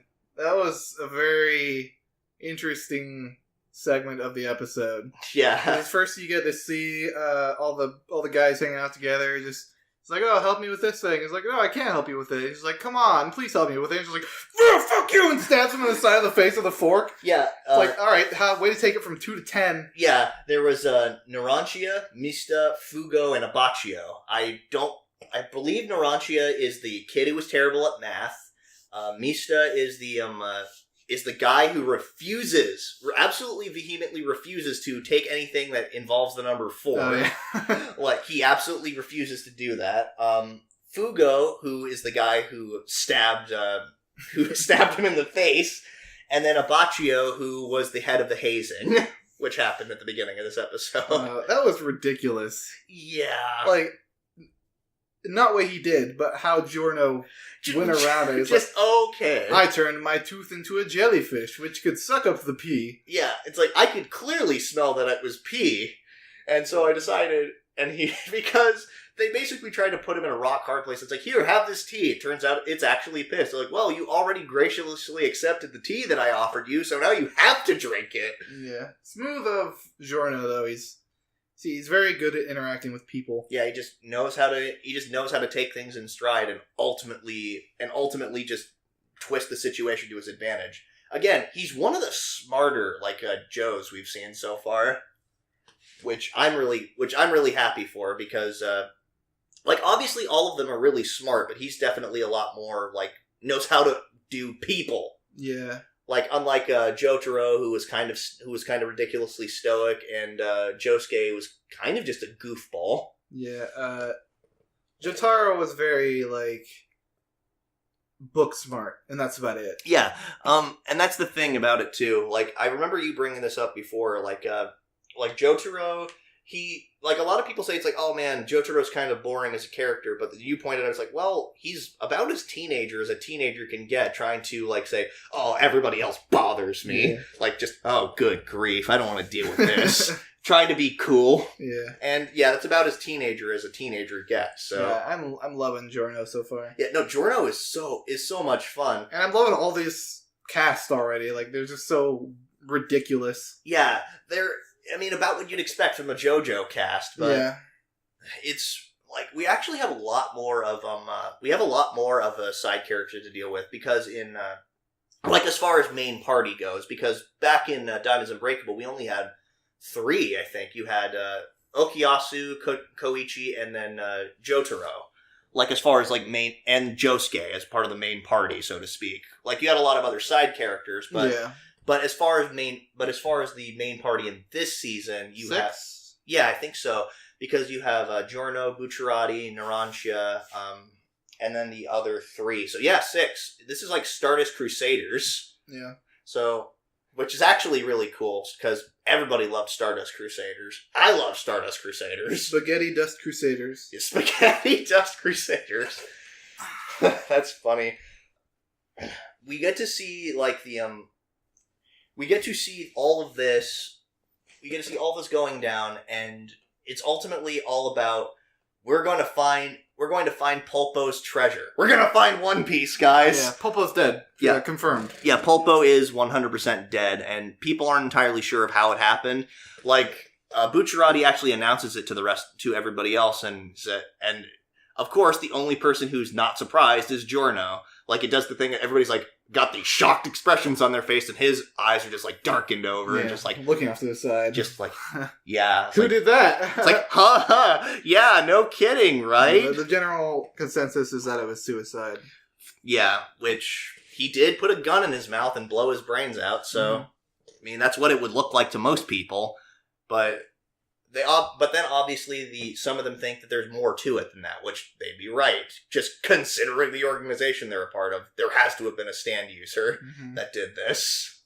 But everybody is trying to find Pulpo's fortune because Bucciarati's the only one who knows, because he and Pulpo had gotten kind of close to each other. They trusted each other for whatever reason, or maybe Pulpo realized that he was stupid and that he could use him, or knew he wouldn't betray him, because Pulpo's just that slimy. Yep. But basically what it boils down to is Bucciarati knows where his fortune is, and what they're planning to do with that fortune is just dramatically ascend the ranks of the organization. Yeah, they're going to use that fortune to become... Bucciarati was going to become a capo. Yeah. Again... All this gangster stuff is really cool to watch. Yeah, speaking of gangster stuff, we had like the old lady that approaches Bucciarati saying like, "Oh, please, mister, my friend's son is hitting her because he's on drugs." And then he does like the mafia thing of like, "Don't worry, I'll take care of it." Like, I'll take care of it. Yeah. That seems like such a prevalent theme in like mafia fiction. At least like the honorable mafia people. Yeah. They usually like really look after old people in the community. Yeah, it's because it's like, well, what if that was your mother? Exactly, yeah. Or what if that was your grandma? That's the thing. Like, if that could be your mom, and everything I see in that kind of culture is like, you respect your mom no matter what. Yeah, in Italy, like, respecting your mom and your dad is a huge deal. I think that's because most of Italy is like predominantly Catholic, and that's a big thing. Respect your parents, folks. And so, honor your father and mother. That's one of the 10 Commandments. Yeah, and then this pretty much goes to Bucciarati. His original conviction is of when he talked to Giorno, is like, I want to stop these drug dealers. Mm-hmm. So, yeah. So he had it off, which he hasn't shown how he's going to deal with it yet. They kind of just skipped that for now and went to the yacht part. Yeah, and actually, I'm thinking... Like, also kind of speaking of gangsters, they talk a little bit, they actually break down, like, how mafia organizations are typically run. Like, it shows the structure of it. Yeah, like, it shows, like, all the soldiers and the capos above them, and then, like, above them is the consigliere, which is the right-hand man of the Don. Do you pronounce the G? Or is it consigliere? I think it is consigliere, but, yeah, it is consigliere, because it's Italian. Yeah. What am I saying? But, I was thinking... Actually, I got mixed up because in Dodgeball he refers to Michel as his physical consigliere, but that's because he's stupid. So who cares? But yeah, most of this episode was spent on a boat, just talking about how they're going to find Pulpo's treasure. But of course, there's a stand user afoot. There's always a stand user. Oh, stand up, Sky! Yeah, stand up, Sky! But what happens is, like, it's like, it's that old trope where, everybody on, like, a boat or whatever is just gradually disappearing. Like, just, woof, they're gone all of a sudden. Yeah, it wasn't until, like, the third person disappearing where they're like, don't split up! Yeah, don't split up, don't be an idiot! And Giorno has a really cool moment where, who's the guy that doesn't trust him? That is, again, it's going to take me a little while. Abachio. Yeah, Abachio doesn't trust him because he's just some fresh pissant that just got here. So what reason does he have to trust him? So you see Giorno just standing there thinking for a moment. It's like, well, I trust you. And he just jumps off. He's like, you're going to have to figure it out. Yeah, I'd say that's just a power play on Giorno's part because he knows, like, he's trying to prove his loyalty and get suspicion off of him. Which immediately, like, you see the result of that with the guy he's saying like, wow, what a badass. Look at you doing that thing. Yeah. Which, again, it just goes to show, like, how calculated Giorno is and how cool he is. How determined he is. Yeah, how determined he is to become a gangstar. A gangstar. Well, the term's so fucking dumb. It is. It's so campy, but it's so awesome. I've said it before, I'll say it again. This show is just campy enough. Mm-hmm. Like, but... They know what they're doing with JoJo, and they flaunt it. They flaunt it like the poses that everyone does. The poses, the ridiculous outfits, the over-the-top hair. It's actually kind of funny. One of the things that actually got me kind of chuckling is that when they were talking about how how mafia structure is, and it's like, sometimes the capos wear clothes to blend in with normal people. You know, normal for JoJo characters. Because Giorno and Bucciarati walking around with big old hearts cut out of their front of their school. Yeah, their school uniforms, and he's got like his is like freaking and Giorno's is freaking like purple and like bedazzled as shit, and Bucciarati's is like freaking white. Yeah, I don't even know. Like, again, this show has like some really weird character designs that it just kind of relishes in, and it's a lot of fun to watch. I am looking forward to seeing how they solve this next stand puzzle. I guess more importantly, I'm wanting to figure out what this stand they're dealing with is, and funnily enough, what is it even called? That's what I'm mostly interested in. It's like, what is it named after? Yeah, what is it named after, and how are they trying to avoid copyright by changing the name, like Shadow Sabbath? But so that's gonna be it for JoJo. Next up is Karakuri Circus. Later, buddy. Oh no! All right. So Narumi's dead. Yeah, Narumi is more likely than not dead. It's so upsetting. I've spent these past 4 episodes like getting pretty attached to these characters. Yeah, I mean, and the majority of this episode was just kind of building more into Narumi as a person, what kind of guy he is, like how much he cares about Masaru. Yeah, which I really should have saw coming when they gave him this much attention. Yeah, in one episode. I mean, but I don't know, like, and I guess we should have also seen it coming, because, again, because, you know how in Gurren Lagann, that whole thing happened in about, like, 6 episodes? Well, this happened in 4. So, but, oh god, it's such this episode, it was the last thing we watched that night. Yeah. And thinking to myself, well, great, that's a great note to end on, guys. Yeah, we're just sitting there watching the part where they're all trapped in the fire. It's dead silent, and then the fire goes away, and it shows Masaru wrapped up in Narumi's still arm. Yeah, he's still there, and it's just like nobody's there. I'm just like, no, oh no, not like this. Oh man. Yeah, it was so upsetting. I mean, it was a great moment because, again, it was just Narumi being like that Kamina-esque character. Yeah, he just wanted to protect Masaru with everything he had. Yep, and damn, he succeeded. It was such a cool moment. And then we actually got a lot of really cool development on Masaru as a character this episode. Oh, yeah. I was excited at the end of last episode because just that look in his eyes, like just how determined he was. It was basically a literal rebirth. It was basically like a death and rebirth for him, which is actually kind of fitting because him jumping out of the window should have killed him. So maybe he's a puppet. Maybe that's why he didn't die. That other guy that he like hit his head against is more likely than not dead. It seems unconscious, anyways. Yeah, So we got to see that Narumi is incredibly good at copying things. You mean Masaru? Masaru, yeah. Masaru is incredibly good at copying things. In the beginning, because his uncle was trying to, he was trying to use Shirogane and Narumi as hostages. Yeah. And then Ario, the guy he hired, who actually agreed to it. Yeah, which that was actually a really cool scene.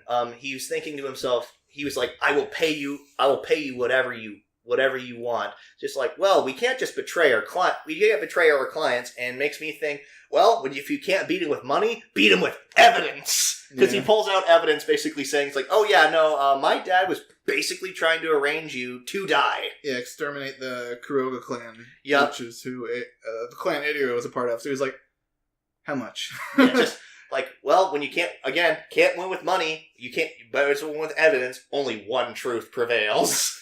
Give me Asabi flashbacks. But Awesome. yeah, so the principal, his uncle. Yeah. You get to see.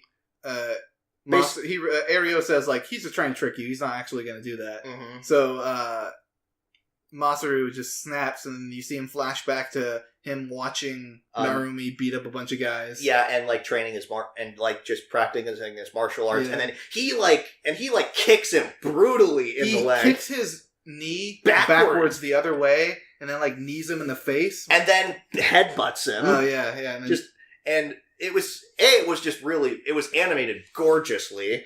Just bang! It's super satisfying. Like, just seeing so this piece of shit get his ass beat. Yeah, exactly. By a little kid, nonetheless. By a 10-year-old. Yeah, that's the exact feeling that Ario was also having. He's like, oh man, that was super satisfying to watch, and amazing that this little kid would do that. Yeah, but then of course that doesn't quite last, because Narumi and Shirogane are like put in a cage. They're and you actually see like Shirogane having like some post-traumatic stress back when she was a little girl. Like she's thinking to herself when she got locked into a room before, and she could like just see like somebody dangling a puppet out her window, and just like Narumi just grabs her and calms her down. And that was a super nice moment between the two of them. Yeah, they're super cute couple together that no one's ever gonna die. Yeah, like, oh yeah, totally. It's like this is totally not Yoko and Kamina's last kiss. Yeah. But PTSD.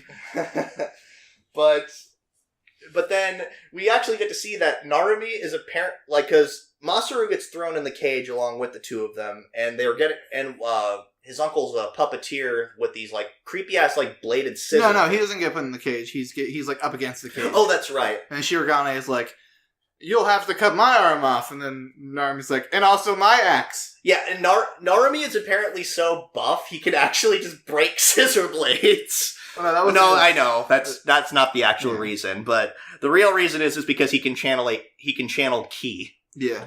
Yep. Which I didn't expect that. That was pretty cool. And he's just like, use ki to bend bars open. Yep. It's called. Like, why didn't you do this before? It's like Pacific Rim when they didn't use the sword until the end of the movie. Yeah, it's called hard ki kong. Remember that. Because I guess you could say that you don't necessarily want to put all your cards on the table. I mean, I feel like you should probably put a little more of your cards on the table when the person you're trying to protect is being carried away on a puppet. Yeah, maybe. But also, when Narumi got the crap kicked out of him in that episode, he got sucker punched. Which actually, when he saw that guy again, he just beat the ever loving piss out of him. Yeah, he punched him before the guy was even finished talking. Yeah, and then he's just beating up everybody in the room. It's just like, wow. Hero moment. Yep, awesome hero moment. Go. And then Shirogane had her legs broken, right? Now she had her legs like cut up really bad. Oh yeah, so she couldn't like walk around very easily, and she couldn't like nimbly control the puppet. So Masaru again has his awesome moment. He's just like, "All right, here I go," and he takes the freaking like string gloves like off of Shirogane and puts them on his fingers, and it's just like showcasing his copying ability again. Yeah, because he doesn't know how to move the puppet very well. He's like, sorry, Harlequin, I don't know how to do anything. But I do remember this. Yeah, he flashbacks to that one specific motion that Shirogane does, and then he does it, which is the puppet tornado of death attack. Yeah, which again makes me think, which you brought up, it's like, does he have a photographic memory or an eidetic memory? I just think he's a puppet, and it's his puppet abilities to copy things. Yes, I really don't want him to be a puppet. I really don't hope you're right. Think about it, like, his dad made something. His dad wanted him to be bait. Mm-hmm. So, and he wasn't like he wasn't born into the family, right? I think he was... he wasn't officially part of the family until, Yeah. like, later. Yeah. When they brought him in. Mm-hmm. So he could have been made, could have been created. So you think it's like some Zatch Bell situation, or where he's a puppet, pretty much? I think he was created to be bait. Maybe. To have the clans destroy each other, yeah. Maybe. And it's either that or he just has, really good photographic memory. Yeah, I hope he's not a puppet. Like, but I think that would be a cool twist. It'd be kind of cool, but at the same time, I'm not looking forward to the whole, oh shit, it's like, I've been a puppet my life, so why? That whole thing, like... He'll probably have a mental breakdown if that happens. Yeah. But then we get the moment where, like, the house is going up in flames because some jackass has put bombs everywhere. And his uncle, like, I guess just apparently befuddled by the fact that his nephew beat the ever-loving piss out of him, was just like, what is that? Boom! He dies. Yeah, thank God. Yeah. But then Narumi goes out in a literal blaze of glory. Yep. Just at the moment where you think everyone's gonna get away, Masaru falls down, Narumi has a sudden panic attack. Yeah. And then he has to go down and save him. I'm assuming how he saved Masaru was just channeling ki. Yeah. Around his arm, probably. Yeah. That's the only reason his arm was the only thing that stayed there. Mm-hmm. Yeah, I don't know. I really, really, really want them to pull a Deus Ex Machina and have Narumi survive. Normally, I wouldn't ever want that in a situation, but in this specific show, I want that to happen. Yeah. Because Narumi was just such a cool character. Yeah. Because there's still... how many episodes in the show? 12? This is a 36 episode 36? series. Yeah. Yeah, there's so much left. He felt like such an important part of the series. I really hope he's not dead. I mean, you have to remember that with Kamina in Gurren Lagann, he was such an important part. Yeah, he was. But he was gone in 6 episodes, and he didn't really come back. At least not physically. Yeah. So maybe this will be the same kind of situation. Like, there's gonna maybe a couple episodes when when Masaru is basically like Simone and overcoming, like, wow, he died saving me. Yeah. So, I don't know. We can hope. I think it'd be cool if he came back, like, if he comes back with, like, a puppet arm or something. Yeah, exactly.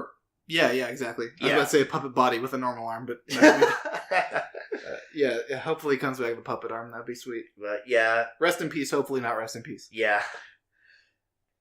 So now, Run with the Wind. This show just continues to be really good sports drama. One of the opening comments is between Yuki and Nico when the two of them were talking about, like, that why they were still running. It's like, I'm not taking Haiji seriously. I'm just doing it for my health. Yeah, which I don't think that's entirely what he's doing. Nah, I think that he wants to run because we don't really know all that much about Yuki, but we do get to see, but we understand a little bit more about him when he says, only when I'm running do I ever feel actually clean. That's Akihiro. What? That's Akihiro. Oh, really? Yukihiko is the club guy. Oh, I was talking about Nico. Sorry. Yeah, Nico is Akihiro. Okay, yeah. Nico is what I meant to say. My bad. But yeah,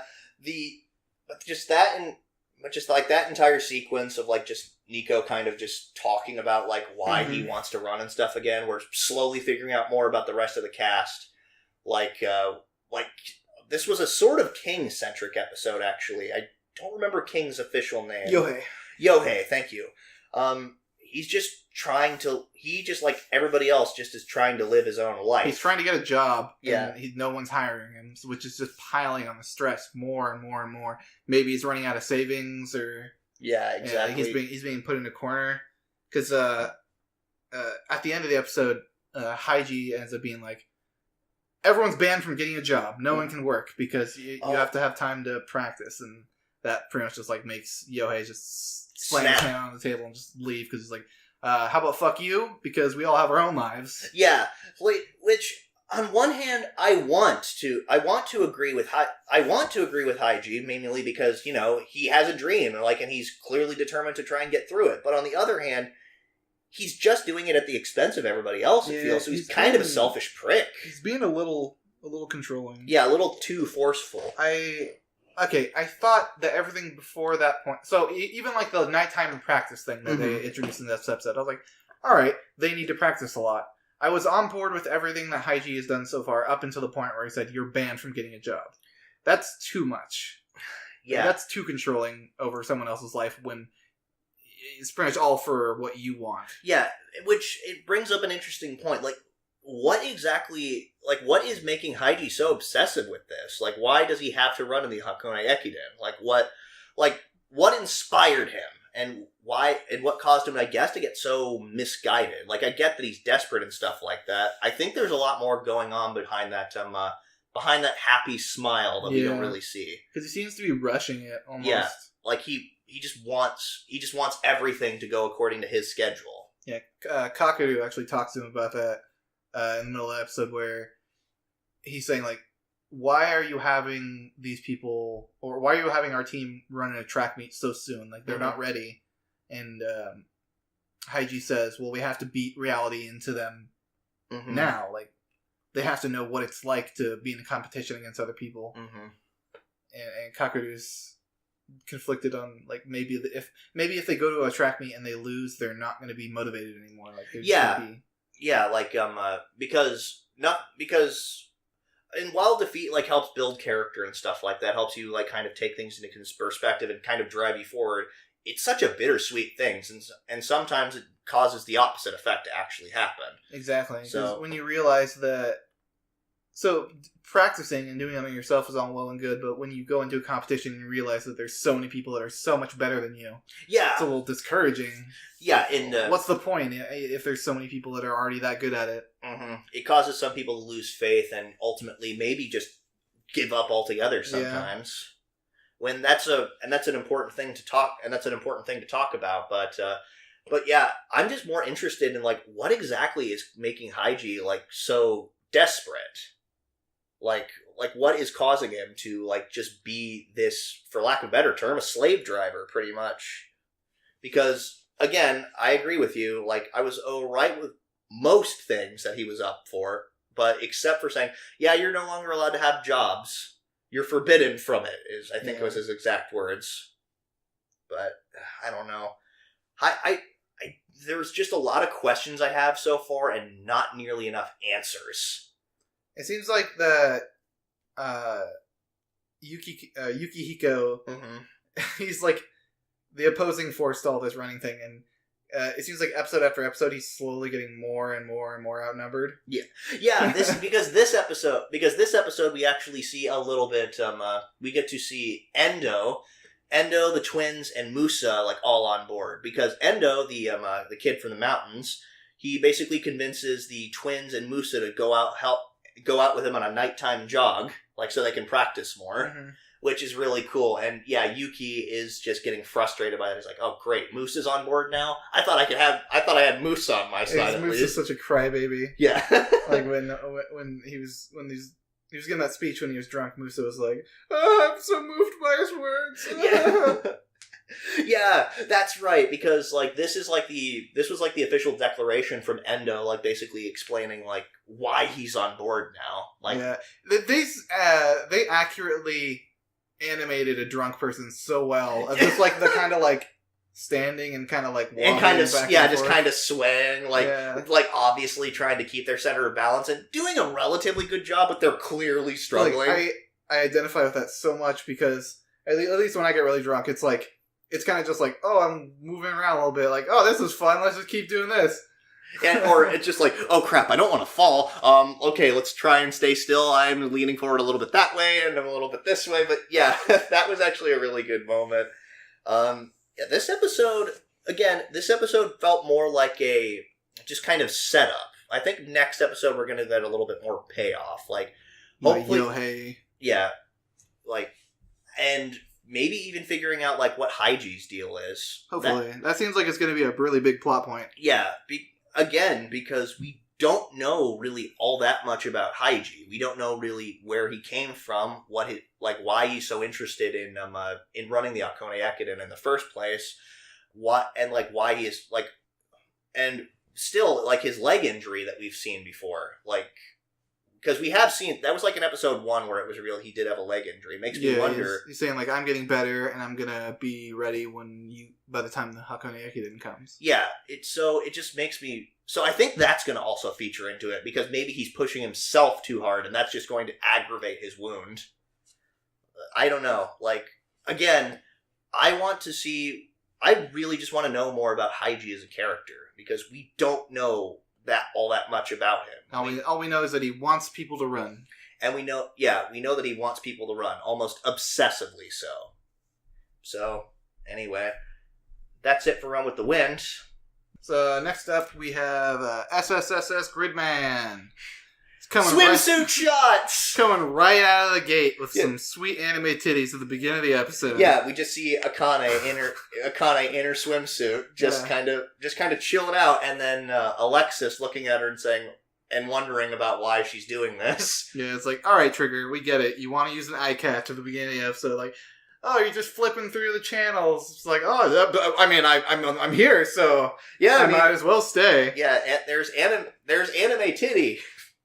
But yeah, this feels like it was the obligatory beach episode without a beach, which is obligatory episode to get the girls in their swimsuits. Yep, which it was a raft trip, which actually was a kind of novel way. Like, I'd never seen it personally, which is why I say it's novel. A unique take in anime, for sure. Yeah.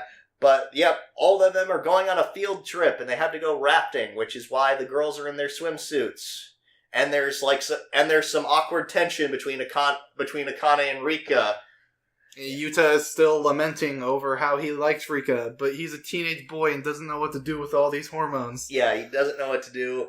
And then also delving a little bit more into insecurity, like, hey, you're really punchy. Just squeezing him, like. And then the girls are squeezing him. He's like, stop that. And then Akane squeezes him. He's like, ah. Okay. That's that little noise. Yeah, just, okay. Because he still doesn't realize that she's a complete psycho. Nobody realizes she's a complete psycho. Yeah. Oh, she's cute, and she also has boobs, and I'm in high school. Yeah. Are they in high school? Yeah, they're in, I think so, yeah. Junior high, maybe? Junior high, maybe. I don't know. Yeah. But then, yeah, there's just a lot of, there's a lot of swimsuit shots and a lot of tension, but then... A lot of swimsuit shots this episode. Yeah, a lot of them. A lot of butt shots, upward-facing camera angles. Yeah, come on, Trigger. Audience retention is low. Which, it's I could have done without all this. I mean, I'm not 100% complaining, because I kind of expect it from a Trigger show. I'm in! But still, but then the plot actually happens. Yeah, we get Akane just being like, okay, I'll go hang out with people. Fuck it, I hate these people. Send in the kaiju. Yeah, send in the big ass kaiju. Yeah, and send in a mountain this time, pretty much. Yeah, exactly. And we get to see a little bit more of Gridman's limitations, which might play a bigger factor in later. Oh, and another big plot point. Akane knows that Yuta is involved with Gridman. She has a feeling. Yeah. Oh, she's telling herself. She's like, I knew it. She's like, you transformed. He's like, what? And she's like, I knew it.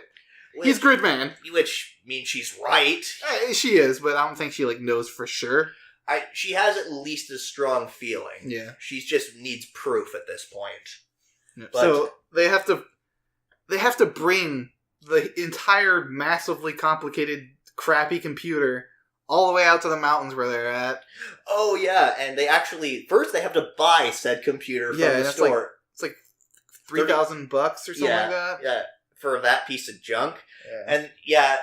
And one of the person from the Neon Genesis Junior High just says, "Here, will this be enough?" and just hands her a shitload of money. Oh, yeah, Max. Yeah, just hands her a bunch of money, and then they have to carry it all on the train. They have to take it off the train because they almost fall asleep and miss their stop. Mm-hmm. They have to plug it in somewhere. But yeah, it's just kind of showing the limitations of Gridman. Yeah, it's got to change, right? I feel like they're gonna get a fancier way of doing it. Yeah, it has to. Either that or there is going to be a temporary fail, one episode we were just when they were trying to say, it's wait, Yuta and Gridman are dead. Or at least they're gone. So there might be another failure coming up. Yeah. I don't know. So, they get the computer there. after like Yuta has to climb through the mountains to get there, he like loses his shirt in the process. Yeah, and then Rika apparently having those thick thighs of hers, like, can't keep up, and she's like, just go on without me, guys.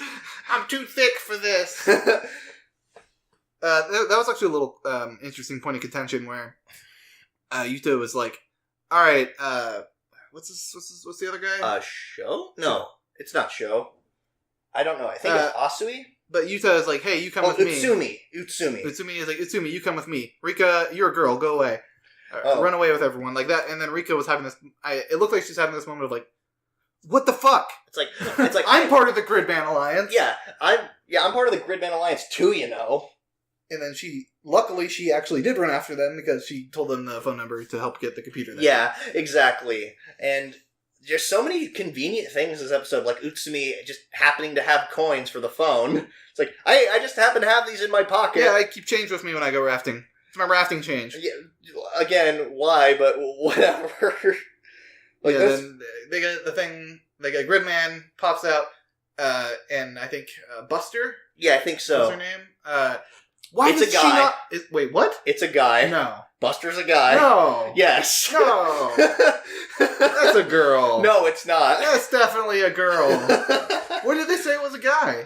I'm pretty sure they said he, like, in conversation already. No, I'm not going to believe that one. So anyway, why do they not have drill hair? I don't know. Like, that would have been perfect. Like, it has pigtails. Yeah. It would have been perfect. It's a drill robot. Yeah. It would have been perfect to have drill tail hair. Yeah, like Beatrice, Drill Lolly. Yeah, exactly. But no, they, and Trigger is totally winking at the audience here, because, like, they get the drills and stuff, and they, for starters, once again, just to show, like, how convenient it is, it's like, here, I'm gonna launch these fire extinguishing missiles. Yeah, I have specific tools for this exact situation. It's just, okay, I'll buy it. We're fighting against Gaia from God of War, so we might as well. It's the show. It's like, it's a super robot show. Of course, they're gonna have the stuff they need at the time they need it. Yeah, it's like Batman's never-ending utility belt. Exactly, yeah. It just has what it needs. Gotta see a little more on Auntie. How he's begrudgingly cares for Akane? Yeah, Akane. Yeah. Akane was like walking through the woods. She's like, man, why hasn't Gridman stopped this smoke yet? Yeah. And she's like, probably would have gotten caught in the smoke and passed out or something. But Auntie, runs by, grabs her, jumps away like 3,000 feet in the air. Yeah, because kaiju power, I guess. Yeah.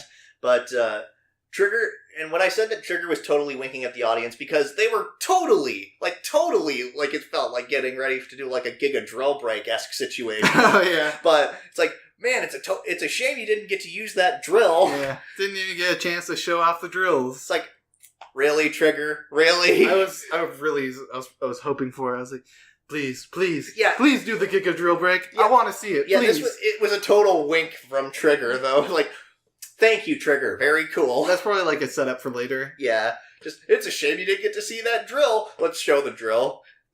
Random point. There's one of Rika's classmates. Yeah. Really, really looks like Akko from Little Witch Academia.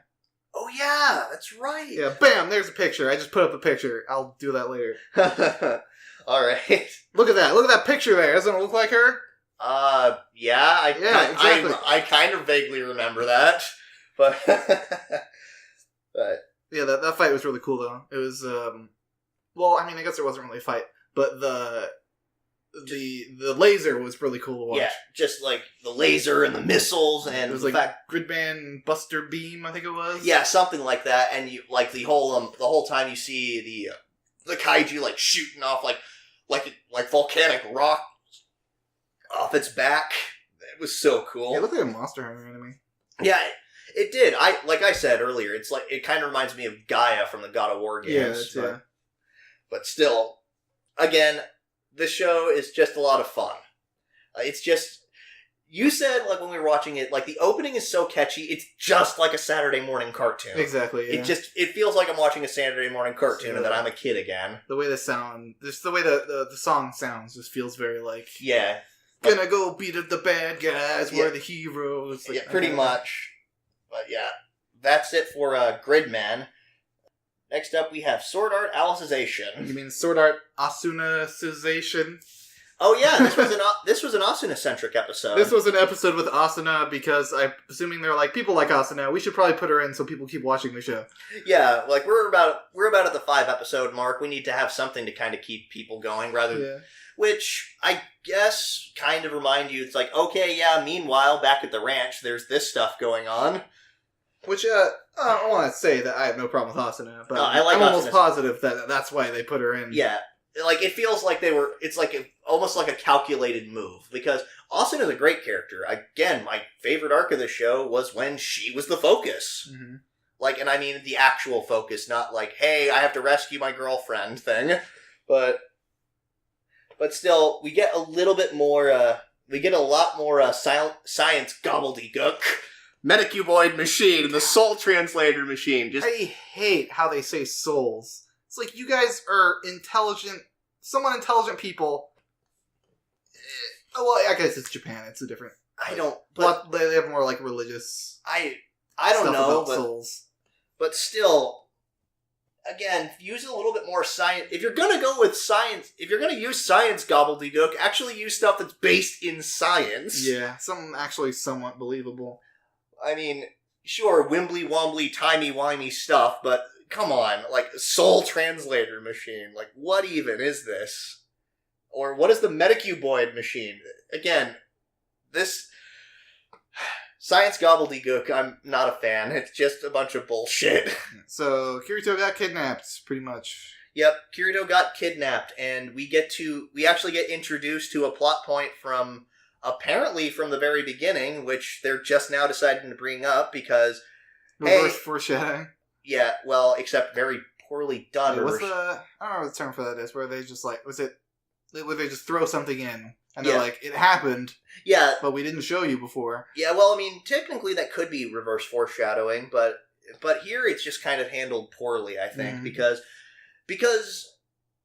alright, I have the fault, this focuses on basically Kayaba's accomplice, like his Rinko Kojiro. Yeah, his lover and accomplice, somebody who had been taking care of him the whole time while he was diving, which brings up a very important question. If she was like, I brought up this question before, if Kayaba was dived into the game for like 2-3 years, however long they were in there, and somebody was taking care of him, fine, I can understand that.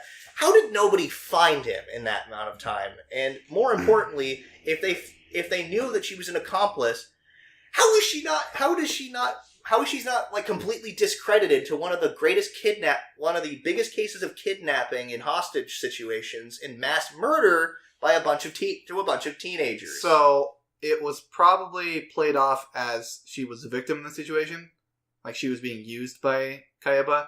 And credit to Kayaba, he probably thought of a contingency plan for that. Yeah. Kayaba was an incredibly brilliant man. Well, yeah, not that we ever see that 100% because he's not around anymore. But and as for not finding him thing, maybe he was in the middle of the ocean. Who knows?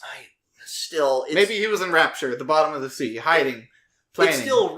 It's still really annoying. Like, and to me, it's not real. If it's explained to me, it's not explained particularly well. Agreed. Yeah. And again, there's almost like no consequences. Like, that's the big thing. It's like, with this series that I think that's always kind of frustrating. There's never any lasting consequences. Like, oh, hey, there are these games that killed a bunch of kids. This company is still going to continue, like a different company is still going to keep making games, and people are still going to keep playing them, despite the fact that clearly they're dangerous.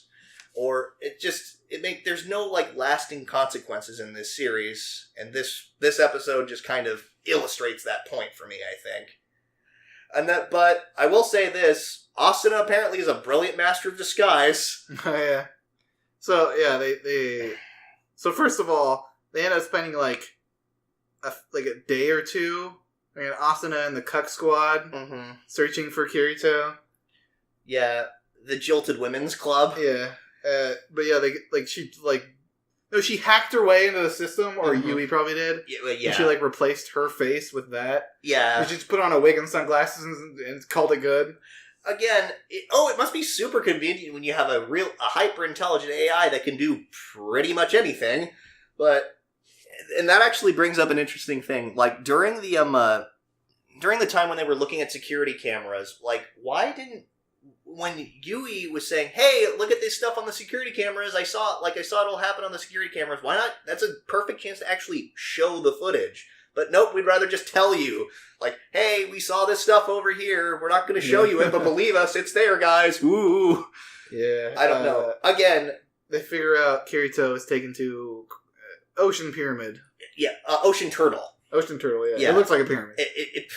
I don't understand why they say it looks like a turtle. Yeah. Well, pretty much there was only one thing happening in this episode, looking for Kirito. Yeah. And there was none of the Sword Art stuff I like happening in this episode. Like, Sword Art, don't try to be more than what you are. Like, yeah, because you're clearly not good at it. I'm not going to go to a 5-star restaurant and order a hamburger. I'm going to go to Burger King and order a hamburger. Like, I want a hamburger. Yeah, I want schlocky action here. Yeah, exactly. This is the part of Sword Art I'm not a huge fan of.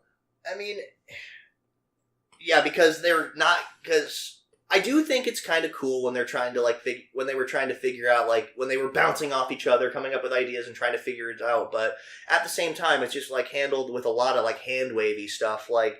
Yui can automatically hack anything, and we're not gonna like show like how they went about it or anything. But if Austin is like a well-known scientist assistant who should, for all intents and purposes, be discredited and probably in prison or at least on probation. But you'd think that more people would know about her as a person, but nope. I'm able to apparently speak fluent English. And also just fool you by wearing a wig and sunglasses. I mean, I wouldn't call saying "nice to meet you" fluent English. Well, apparently enough English to fool people. Yeah. Where did she learn this? I mean, you can Google, I guess, one phrase on the internet. Whatever. But this entire episode just felt like a reason to show Austin on screen. Yeah. And like they're just going to get back to the plot as normal, probably, the situation that's going on inside of Wrath, which I'm far more interested in. Yeah. Alright. So, next up, we got Thunderbolt's Fantasy Season 2. Mm-hmm. Which, we got a official name for the Princess Grolty. Yep. Her name is Ji-Ying Luo. Yep. And she has a divining scorpion. Yep. Who'd have thunk that was a thing? A divining scorpion. She can use it to track poison that she uses, which is actually really fascinating. Yeah. I remember you were like, huh, that actually kind of makes sense. Yeah, because, again, scorpions, they're poisonous creatures, but still. It's magic. Yeah, it's magic that makes sense, though. Yeah, I'm okay with magic magic or BS science, as long as there's some kind of basis for it. And it makes sense in the context of the world. So I have to talk about one specific part of this episode. Oh my god. Just made me lose my shit. So they're like, they were talking, what's his name? Lin Juya. Lin Juya, the red hair. No. Lin Juya is the enigmatic Gale. Okay. He was saying, like, well, I've heard that you can sing. Mm-hmm. And then there's, like, legends, apparently, like, when he sings, it causes people to, like, break down or go crazy or something. Yeah, he's got it. Which is actually a really interesting way of going about like why he doesn't talk much, because he's got an enchanted voice that just draws trouble. Yeah, and then he also, I thought that was a pretty cool way of explaining it. Yeah, and it helps that he has his little instrument. Yeah. With him to talk for whenever he needs to. But he fucking sings the opening.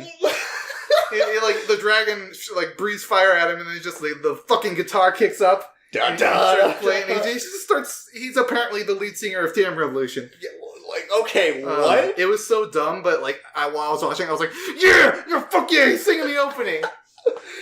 I was thinking, wait, did he just sing the opening? Are you kidding me? Yeah, the whole fight. I think it was like a good half of the episode, even more. Yeah, exactly. It was just the fight against the derpy puppet dragon. Yeah. Which you were expecting it to be a person. I was really hoping it would be just a guy in a suit. But no, it was apparently a pretty practical looking puppet. Yeah. But then we actually saw another dragon like show up and start attacking them. But then they threw it against the wall or something, and then the big dragon freaking stomped on it, and blood went everywhere. Yeah, practical effects are so good. Oh yeah. And then we got to see, like, they managed to get the horn off of the dragon. Yeah, after a lot of, like... They tried a lot of stuff, like... Lang Wuyao tried, like, playing sonic waves at the dragon, but they just bounced off the scales. Yeah. They, Lin Zhuya tried using, like, I think he, like, tried breathing fire on it or something. Yeah, like some kind of mist. They tried a bunch of stuff, and it didn't work. And eventually, but what eventually happened is when he started, like, I think when he started, like, singing the intro, again, I'm not going to get over that. It was so good! Yeah, he started, like, and it caused, like, mountains and shit to, like, fall on him. Like, it caused, they staggered him back, and then, he transformed his thing into a sword, cut, like, a mountain in half. Yeah, or a big rock thing, and it like fell on the guy and trapped him. And then they were able to cut the horn off. Which this whole fight, Lin Zhuya was taunting the dragon, wouldn't stop for anything. He's just talking shit the whole time. Yeah, and I think, but that's kind of his point. Like and I think he even says something of why he was doing that, because like he was basically just trying to goad him and get him to not think completely clearly. Yeah, like the only reason we were able to beat you is because you're an intelligent creature. Yeah, which was that was a really cool bit. And again, he's such a fascinating character. Like he really is. Like, but then after they get the horn, they start talking with each other. It's like, okay, so this is really going to become a medicine that will help. That'll help Shang. It's like, yeah, you basically need to crush this, you need to get a few other ingredients, and then he attacks him! Yeah, like Yao essentially, or his instrument essentially saying like, well, let's say if I were to make it myself, how would I do it? Yeah. He essentially did that. Yeah. Yeah, and I don't necessarily agree with that decision of just randomly attacking him. Oh, that's an interesting choice, but he brought up an interesting point on why he did it, because he could just kind of sense that this guy was trouble. Because which he is. He is. He's a trickster. Like, that's kind of, if you watch the first season, you know that that's what he's about. He's about, like, kind of tricking people and manipulating them to do what he wants. But then, yeah, he attacks him, and then he said, hey, don't bother following me. I have way better control over these demonic birds than you do. Which, you were confused about what it was at first. Battle croissant is what it looked like to me. But no, it's like, no, dude, that's a flute they use to summon the demonic birds. And then Shang is, like, backed into a corner, like, meanwhile, like, everybody's, like, chasing him. Like, he actually meets up with the Hunting Fox, I believe his title was. Yeah. Yeah. And also Ji Ying Luo, the Princess of Cruelty. Yeah. And they're just letting the like mooks try to kill him because the poison in his body is like preventing him from like moving particularly mobily or using his ki at all. He's like he's getting ready to die. It feels like, just holding them off for as long as he can. It felt so much like a Jackie Chan flick. Yeah, how he's like splitting his legs apart and rolling on the ground and like doing backflips away, just to avoid attacks. Yeah, but occasionally getting nicked and stuff like that, because he can't move as well as he probably would normally be able to. And then a really powerful potion saves the day. Yeah, Lang Wuyao swoops in, throws him the pill, and he takes it, and it's like a fucking like max potion from Monster Hunter. He's just like eats it, and he's just like. Or I guess it's more like a sensu bean would probably be more accurate. A sensu bean with added, it gives him like superpowers. Yeah. Yeah. Then the opening starts playing again. And then he's able to he's back in full power. Yeah, and then that's where the episode cut out. Yep. I'll have what he's having. Like I want one of those pills. Yeah. Again, if it made me able to like channel ki and shit like that, that'd be awesome. Opening plays when you eat it. Yeah, no kidding. If that was the opening that played anytime something epic happened in my life, I would not complain. Actually, it's a pretty good opening. Or you're just like sitting in a stall. You're like, oh man, I had a lot of cheese. I gotta poop, and you're like in a public stall, and someone's just sitting there next to you, like all quiet, and you just hear. Da, da, da, da, da. Oh God, what's happening? All right. So last in our list of our weekly shows is Zombieland Saga. I think with this episode we are back to form. Oh yeah, it's such a good show when they're not trying to be a generic idol show. Yeah, like it needs to be goofy. Yeah, this show is just over the.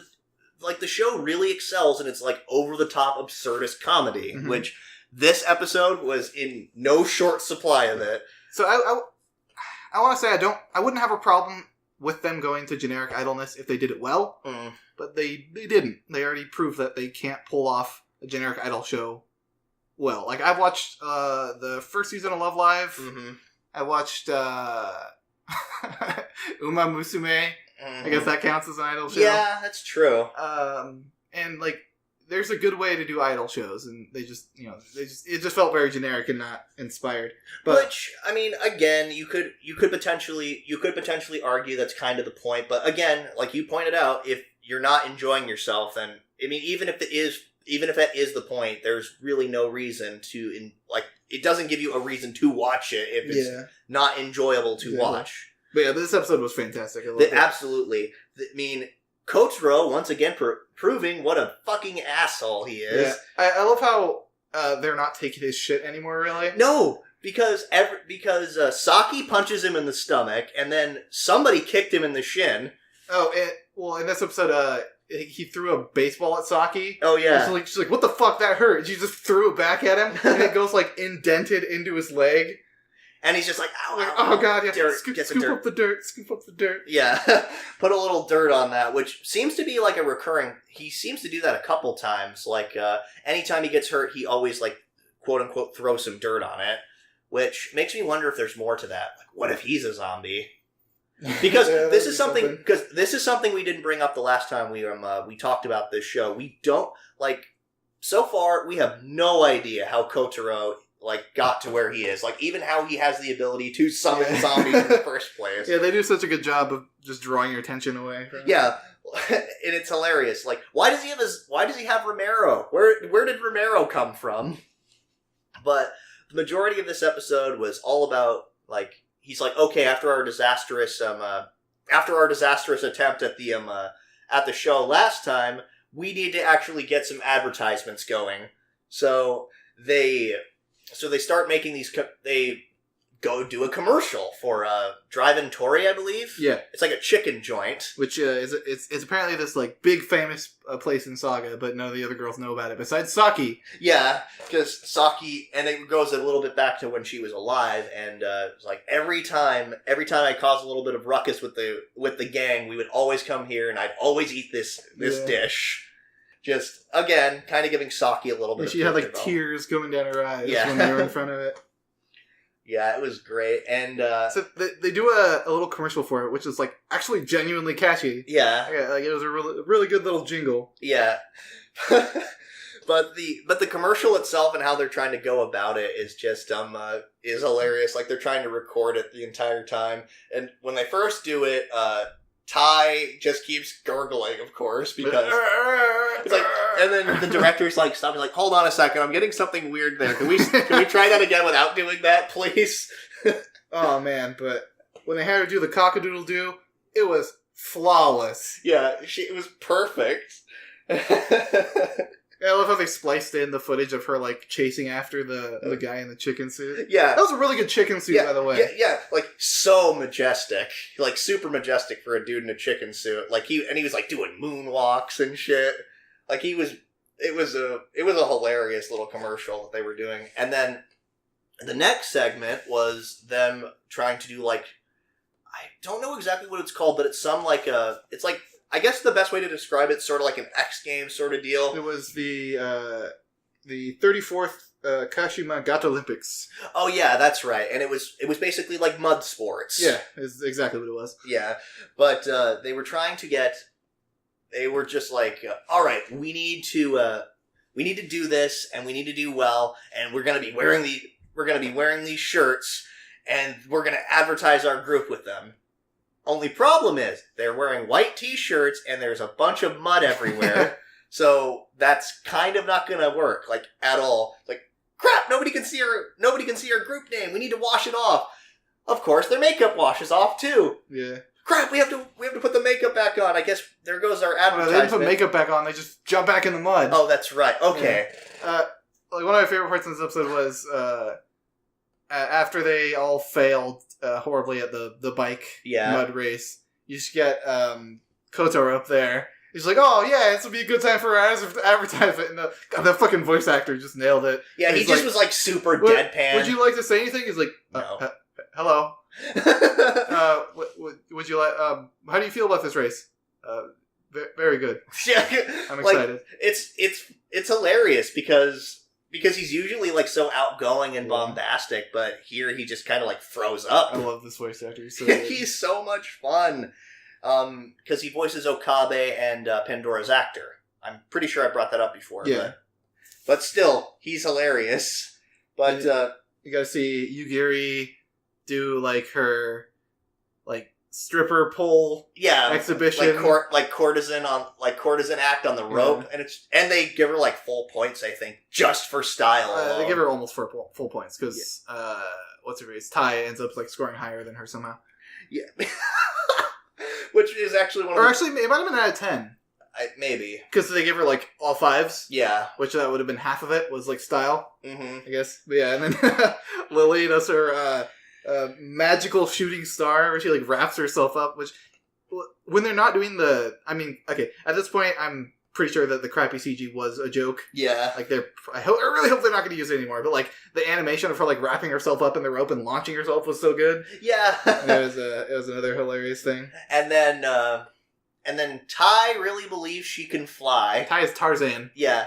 And she does pretty well until she falls apart. Yeah, her body just splits apart in pieces, and everybody has to rush onto the field to put her back together. It's like, oh, look at her. It's like, oh, look at her teammates. They're so supportive. Look at this. They have those, like, creepy, like crab walk or spider walk across the mud. Yeah, it was so good. This episode was absolutely hilarious, and she ends up winning because of her distance and style. But then they were like, "Wait, Tai has a second shirt on. Tai, rip open your shirt." The perfect comedic punchline right here was her taking off a shirt, revealing it was the chicken shirt, and then just going, and it's just a little bit more of a punchline when Coach Ro just goes, "Nice bird. Nice bird. Nice bird. Nice bird." But as far as actual plot stuff, there seems to be an actual underlying plot going on here with we find out that there is somebody.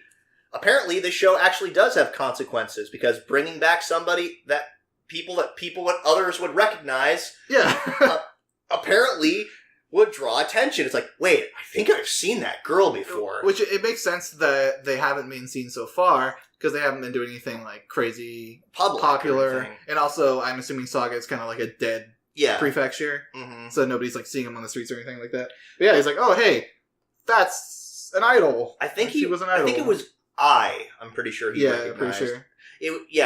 I was thinking it was either I or Junko, but he recognized one of them, and so that looks like it's going to be something that's going to be carrying on into the next episode, which if we keep up with more of the absurdist, over-the-top comedy, then I'm totally on board with this. So much fun this episode. And if they end up going back to more idol stuff, if they do it well, sure.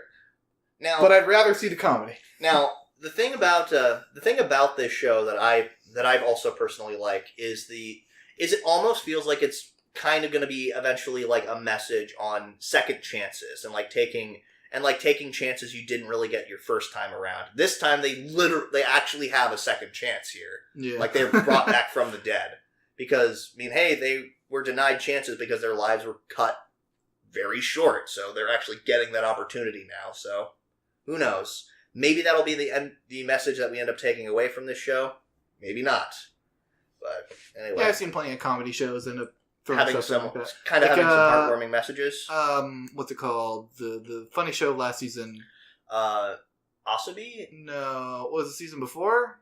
You mean Hinamatsuri? Hinamatsuri, yeah. Yeah, okay. They had the show, the message of like Anzu. Yeah. She had such a shitty life, but her being so like appreciative of everything she has. Yeah, I really hope they I wouldn't be against them having, like, some heartwarming stuff. I wouldn't be against them having, like you said, some kind of generic idol stuff. As so long as it's handled well, and they have some really absurdist, over-the-top comedy. Yeah. Because, again, that's where the show excels. Exactly. I think Mappa realizes this, so I hope they keep going with it. Yeah. That's it for all the weekly stuff. That's it for week 5, fall 2018. If you have any suggestions of stuff you want us to watch or stuff we should take a look at for this season, go ahead and leave a comment. Or heck, even stuff that you just want to talk about with shows this season, because we really want to discuss these shows a little bit more, like all these different plot points and all these potential. Anime is always like so much more enjoyable when you're watching with other people. Exactly, and apparently a lot of people are seeming to get that point with us, so we really appreciate it. Next week we will be doing our mid-season review, where we will basically be comparing what other people think about it, and ultimately how we feel about these shows for this first half of the season. So look forward to that, guys. Yeah, take it easy. See Until you next week. time, take care of yourselves.